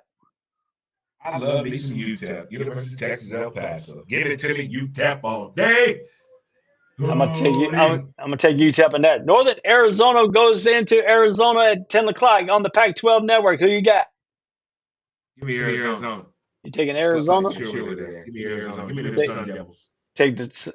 Now that's Arizona State. We're taking the Wildcats. Yeah, Wildcats. All right, Sam Houston at BYU. Who you got?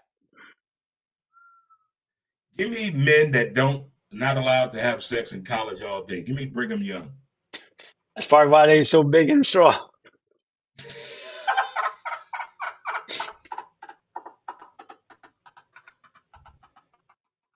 All righty, my friends. You know, we gotta get the humor in this. You gotta get the humor in here. You gotta get the humor going. You know, that's what we bring on this show here. If you don't like it, that's tough because we got all kind of acronyms for these teams. All right, my friend. We're not playing in Conway, South Carolina, but Coastal Carolina is making that long trip out to UCLA to the Rose Bowl in Pasadena at 10:30 on ESPN. I told Nate this is the game he wants to do a reaction show to. I told him that. So what are you looking for in this Coastal Carolina UCLA? Because this is the game you picked. You wanted to talk about, so let's talk about it. This could be the game that Chip Kelly lets everybody know. I'm not going nowhere in NFL. I'm not going nowhere in NFL. I'm coming back. This is going to be a shootout game. This is going to be a shootout. This is going to be an offensive. This is going to be an game on both sides from Coastal Carolina. Game on both sides. We both know what they can do offense. We both know what they can do offense. I think the defense is going to be obsolete in this. It's going to be obsolete in this. It's going to be offensive special. It's going to be offensive special. It may be two kick returns for a touchdown, and a kick return, There's going to be a couple of pick sixes. There's going to be a couple of pick sixes and a quick strike. This is going to be an over 100. This is going to be an over 120 points game. I think this is going to be a damn shootout. This is going to be the last game of the night. I think this is the last game of the night. I think this is the latest game. This game going to be a shootout. Well, this game give me Coastal Carolina. But give me Coastal Carolina. But you feel upset brewing. You got the former offensive coordinator for North Carolina State, Tim Beck, took over the job since the Chanticleers Garrison McCall has gone back. He's got Garrison McCall, the quarterback, back for another year to run the Chanticleer offense. But there will be a twist or two. He'll still be the high efficient passer who makes it go, but he'll have enough running game to rely on. That's a little bit of thing that you got to recall about Tim Beck. He does have plays for running backs more than they do for the other coach who used the wide receivers to set their running attack. Dante Moore, if you look at UCLA, Dante Moore is a star freshman who eventually will be the main man. And Kent State transfer Colin Shalili, who might need some time, but Ethan Gabers has been named the starter for this. What is the positive for UCLA? What's the positive for Chip Kelly and the offense? Lost their starting quarterback from last year. Lost their wide receiver in the Duke transfer, tight end. So, and Bobo. How did they replace these guys? How does UCLA replace Chip Kelly? Did he do what he needed to do? That's the thing about Chip Kelly. Last year, always has a backup plan. Last year, the Bruins did lose to a Sunbelt South Alabama team last year by outlied 32-31. They lost at home to Fresno. Defense lost that game. The defense lost that game. Because Chip was trying to get into that. Chip was trying to get into that. Was a big. I think on the line was a bigger bowl game experience. Threat in the beginning. It was a little like the first 5 games of last year. Like the first 5 games of last year. They were a little bit of a threat. Chip Kelly can get that team and that program back on the promise. And that thing about USC, that private institution street, that private institution. He keep the task at hand, control what he knows how to control what he knows how to control, flexibility of a Chip Kelly style, flexibility, offensive scheme style. This could be the year of the Kelly rising again, and maybe bring Troy back out of his own closet. Bring Troy back out of his own closet. Yeah, I give you that too. I understand that point, but if you look at this is going to be a close game. Most people are predicting UCLA 38, Coastal Carolina 30. UCLA is a 15.5 favorite. Over and under in this is 66.4. Don't count out the Chandeliers on this one here.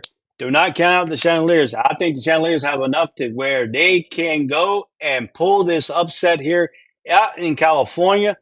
And if they do that, that might set their season up high expectation for Coastal Carolina and Tim Beck at the new head coach, the former offensive coordinator at North Carolina State. So are you taking the people? Are you taking the people from Conway, South Carolina, or are you going with the Bruins fan base in the Rose Bowl? Give me my people next door to Myrtle Beach. Give it to me, Coastal Carolina. Well, I'm going to take Coastal Carolina myself because I want to see Chip Kelly just be fired on that sideline, just be taking a sweat on that. This could be the second time you still lose the opening game back to back. All right, let's move right along. Idaho State versus San Diego State at 10:30. This is the last game. This is two of the last game here. Idaho State. You taking Idaho State or San Diego State? Right. Yeah, the Aztecs. San Diego State, the Aztecs, right? Yep. Yes. Give me San Diego State. I like the uniform. Yeah, I'm taking that too. I'm picking them solely because of the uniform. All right, my friend. Let's get this thing going. All right, Northwestern at Rutgers. This is a Sunday night. This is a Sunday afternoon matchup. Northwestern at Rutgers? At Rutgers. Navy game. Run the ball. Minimize turnovers. Field goal game. Kickers matter with the hottest girlfriend. Give me Rutgers. Taking Rutgers. I'm going to take Northwestern on this. I think Northwestern is going to have a little bit better season. I think the Rutgers punter kicker. The Rutgers kicker has the hottest girlfriend out of Northwestern. All right. Number 18, Oregon State. That matters. Number 18, Oregon State will go into San Jose State at 3:30 against on CBS. This is a Sunday afternoon game. I like Oregon State Beavers, but no. I like the flexibility and the speed of San Jose State. Give me them. They just want an opportunity to play and show people they can play the game on the gridiron and put up points. So give me San Jose State. All right, I got Oregon State here. All right, this game right here has been labeled one of the best games in opening day. This game is on 7:30 on ABC, or actually it's 8 o'clock game on ABC. Number 5 LSU versus number 8 Florida State. Hello, America. We're gonna break this game down because we want to break down the Duke and the Duke game also on Monday night. Clemson. Yeah. Duke and Clemson. And then we only got a few more picks, so we got about 8 minutes. Let's rapid fire this a little bit here. So. All right. We know what Florida State is trying to prove. They can similar games again. We know them Bobby days. Bobby Bowden's done. I mean, that style of football is done. LSU is trying to let you know, hey, we can regroup and reground. Even the way they spell shit down, we know it's not phonetically correct, but they still spell go with GAAX, which is weird to me. Yeah. I look at this. This is going to be a test of Jordan Travers and Jalen Daniels, the two quarterback, one for Florida State and Jalen Daniels for LSU. LSU is going to have fire in their eyes because what Florida State did to them at LSU. this game is at Camping World Stadium, so the winner of this game can actually go to Disney World because it's right down the street from Camping World Stadium. So now with this thing here is LSU defense good enough to stop Jordan Travis in Florida State's offense? I really do think their defense can come up to par and play. And then the words of my former softball teammate, DJ Fat, down in Shreveport, Port City, I gotta go with LSU. You going to LSU? I really think LSU is trying to show people they're beyond the coach, they're beyond the football player that solidified a name and stake in school, but let you know it's more about the program itself. And that's what I want to see from LSU. It's about the program. It's not about an individual statistic. It's about the whole team as a complete unit. And that's what I want to see from LSU. I think that's what they're trying to bring to the table. With more than one player and one coach, we are a team and a unit. Give me LSU. You're taking LSU. My wife's team is Florida State.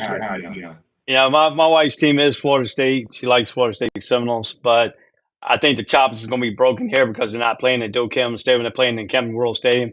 And I think they went to Disney World and played a little bit too much at Universal Studios. Myself, I think Norvell had a good season last year. I don't think he's going to cover up this season a little bit here. I think they're ranked. I think Florida State is ranked a little bit too high, in my opinion. I think they should be in the 15. I think they should be in the 15 to 20 ranked level. Myself, was it the recruiting that got them an 8th seed? I mean, what did they do to get them? They finished. Clemson finished ahead of them in the ACC, but Clemson's ranked number 9, right behind Florida State. They think Florida State is better than Clemson this year. That's the opinion of the naysayers. But I think what is going to happen is I think Jalen Daniels remembers what happened last year. I think he's going to be up. I think he's not going to be if he avoids the injury. Because he likes to run the ball. If he avoids the injury, LSU's got a little bit more firepower than Florida State, in my opinion. But you also got to worry about Florida. You also got to worry about Florida State's tight end too. The big guy is still there, so you got to worry about the tight end on that seam routes that Jordan Travers like to throw. So, and Jordan Travers, if he gets in trouble in the pass rush, you got to be aware of that for LSU's defensive line and the linebackers because he is a mobile quarterback and he can run. So I told you this last week in week 0. I think this year in college football is the year of the tight end. I think the tight end will be the most unrecognizable position that people are taking advantage of. They won't realize until late about how valuable a tight end college football and the way the plays being called, with the new schemes, with the new everybody taking from Madden, everybody taking Madden NFL, everybody taking NFL. The tight end position is really key in college football this year. They're really getting down to damn the left, damn the running game, damn stretching the quarterback hand is left hand 6'5". It's about that tight end position this year. And right now, Florida State is favored by 2.5 points, or over and under is 57.5. The predicted score to be here: LSU 26, Florida State 23. But I'm going ahead. I'm going to go ahead. Since you picked LSU, I'm going to go the opposite. I'm picking Florida State in this ball game. So I got Florida State. All right, my friend. The last game we're going to break down here is going to be this game here. It is the Duke versus Clemson in Wallace Wade Stadium. They opened up. Dabo Swinney came out and said he doesn't like to play in Wallace Wade Stadium. I don't blame him. It's like a high school. It's like a high school stadium, and the visiting team, you got to walk a mile to get to the stadium from the visiting locker room. Yes, that is no lie. You have to walk a mile from the visiting team locker room into the stadium itself. It's not even part of the stadium. The locker room at Wallace Wade Stadium is outside the stadium, and you got to walk all the way in to the stadium. And that's almost a mile walk from the front door into the end zone area of the stadium that you got to go into. Does that get Clemson tired before they get on the field? We don't know. We don't know how Dabo Swinney is going to play because Dabo Swinney on their home games, they like to take a bus to go around the stadium and then they come down Yes, the he hill. does. Yes, he So does. does he have that sidewalk's big enough to have a bus? Does he have a bus waiting for this team to take him to the stadium and that long mile walk? We don't know. We don't know how that's going. Now they got golf carts. They can line golf carts up too and take golf carts there. So, but that's the advantage that Duke football team has when they have visiting teams come in. Hopefully, they get tired walking into the stadium. How does Clemson look this year? With the now, Kleberneck is the starting quarterback. No DJ Ugalea. He's at Arizona State. He's at Oregon State now. How does this team look? Because we know how Clubber looked last year when he took over the team. A totally different team than what DJ had at the beginning. Now, does his momentum carry him over this season? Does Clemson look better this season, or will they have a downfall a little bit? Can Duke have had an unprecedented season at 9-5 last year? Well, Duke now with Leonard Riley as their quarterback, who is mobile and a passing quarterback. So you can't. He's a true dual threat quarterback. How does Clemson's defense corral him to get Clemson the victory tonight on Monday if night? you guys are listening for the first time, I want you to know something. Ray is a Carolina fan. He's a North Carolina Tar Heel fan in all sports across the board. So he brings facts on ACC teams and matchups, especially when it comes to Duke. And the fact they got to walk a mile to the stadium, we all know what Dabo likes to do. But Dabo is a perfectionist. He hates losing. He has a little bit of that Sabanism in him. He hates mistakes. He does not like penalties when you should know better. He likes to be in control of the game, and if it doesn't go his way, he's like a 2-year-old child having a temper tantrum on the sideline. If you don't believe me, watch the game tonight. What Clemson needs to do, you do not have the players that you had when you won a national championship, and that's the hangover that Dabo still has. And a lot of college football programs go through this. When they win, they try to do the same thing, but you can't do that. You can't turn your ex into the girl you wanted. You can't do that.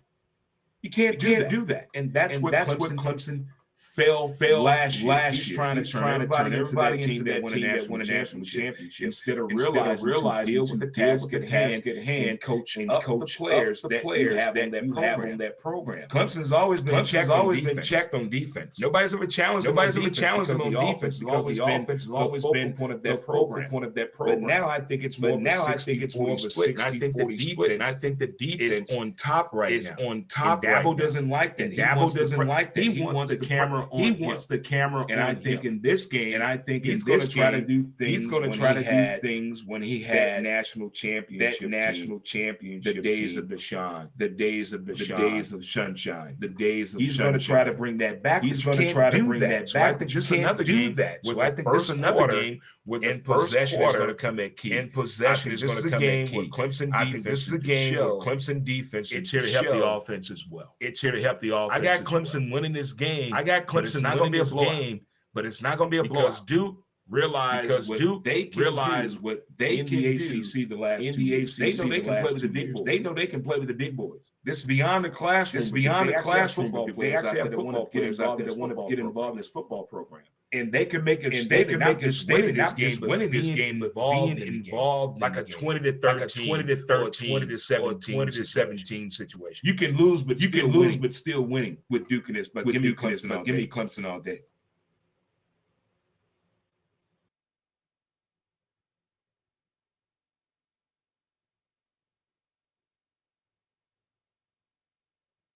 Right. I agree.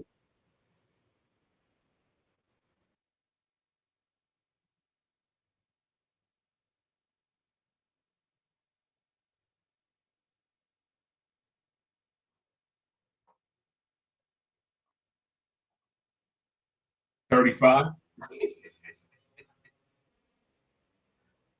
Damn.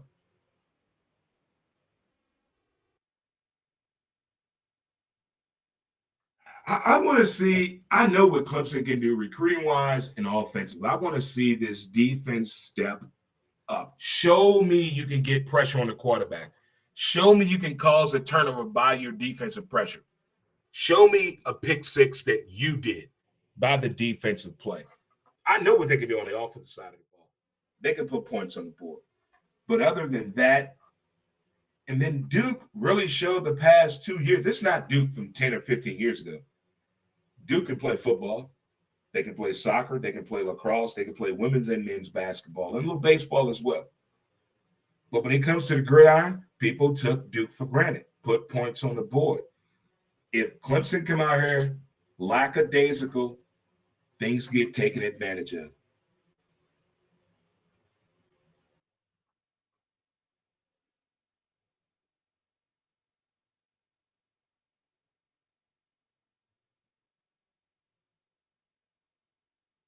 Louisville. Louisville.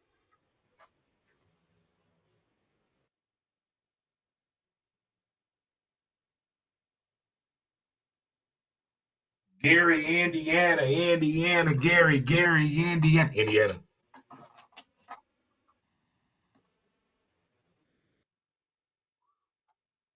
Them Jayhawks are scary. That football team, the past 3 years since we've been doing the show, this is our third year. Kansas has come up. That passing game is redonkulous. Redonkulous. Give me Kansas in this one.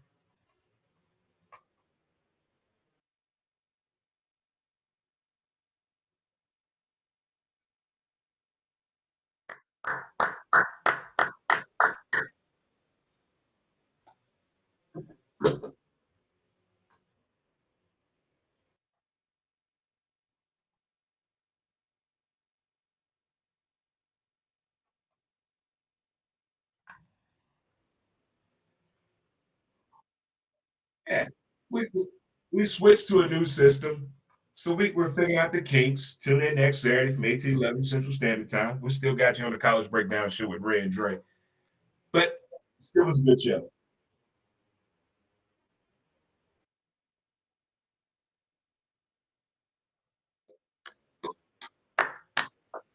If it ain't live, it ain't real.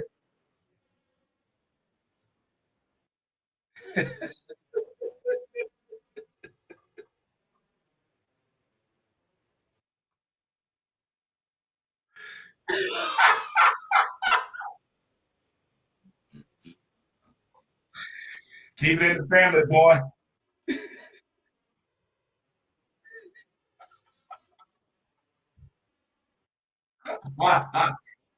Nobody on the team that's having sex. Get out there and win, boys.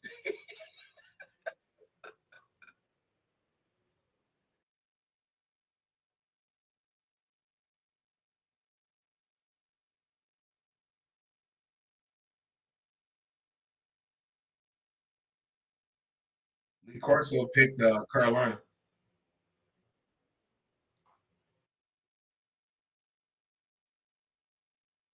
A pair of khakis.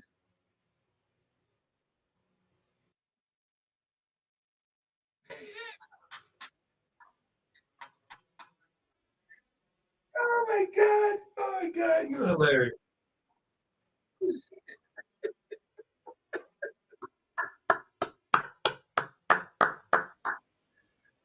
Oh, Captain Khaki fan.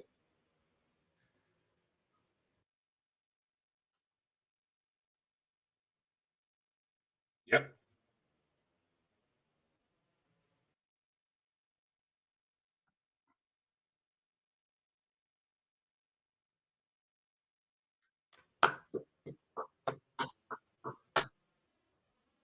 I started Monday. Go to DreMontez.com. I start Monday, people. 12 shows a week start Monday.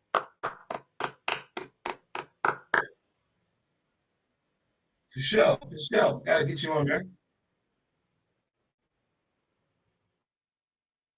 Already.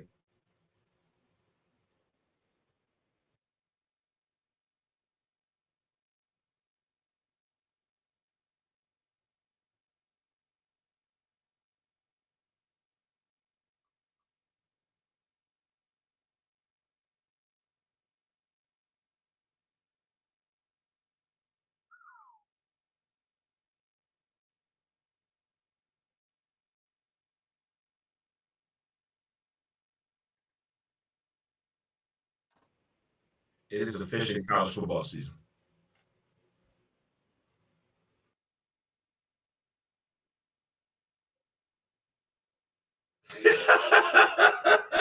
I can talk to the quarterback at any time. Matter of fact, let me talk to the quarterback right now. Let me get in here.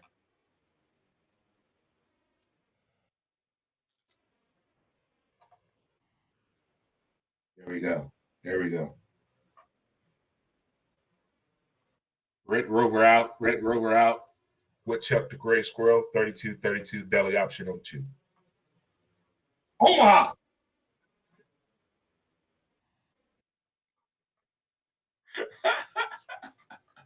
All right, my man. Messes up the fro.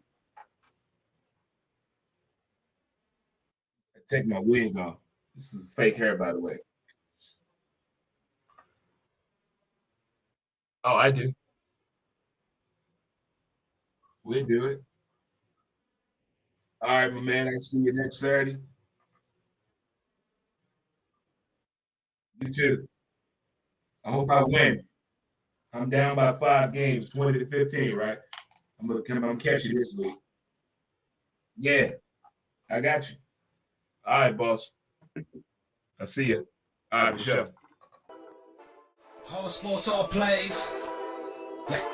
All sports, all plays. All sports, all plays. 365, we making up plays. We talking the game, get you to the days. We're high in the court, the dime in the lane. Variety, topics, living the same. All presentation, sports information. In the airways, taking the nation. All sport, all plays, like working your faces. Grace at the field, so tie the laces. All sports, all plays.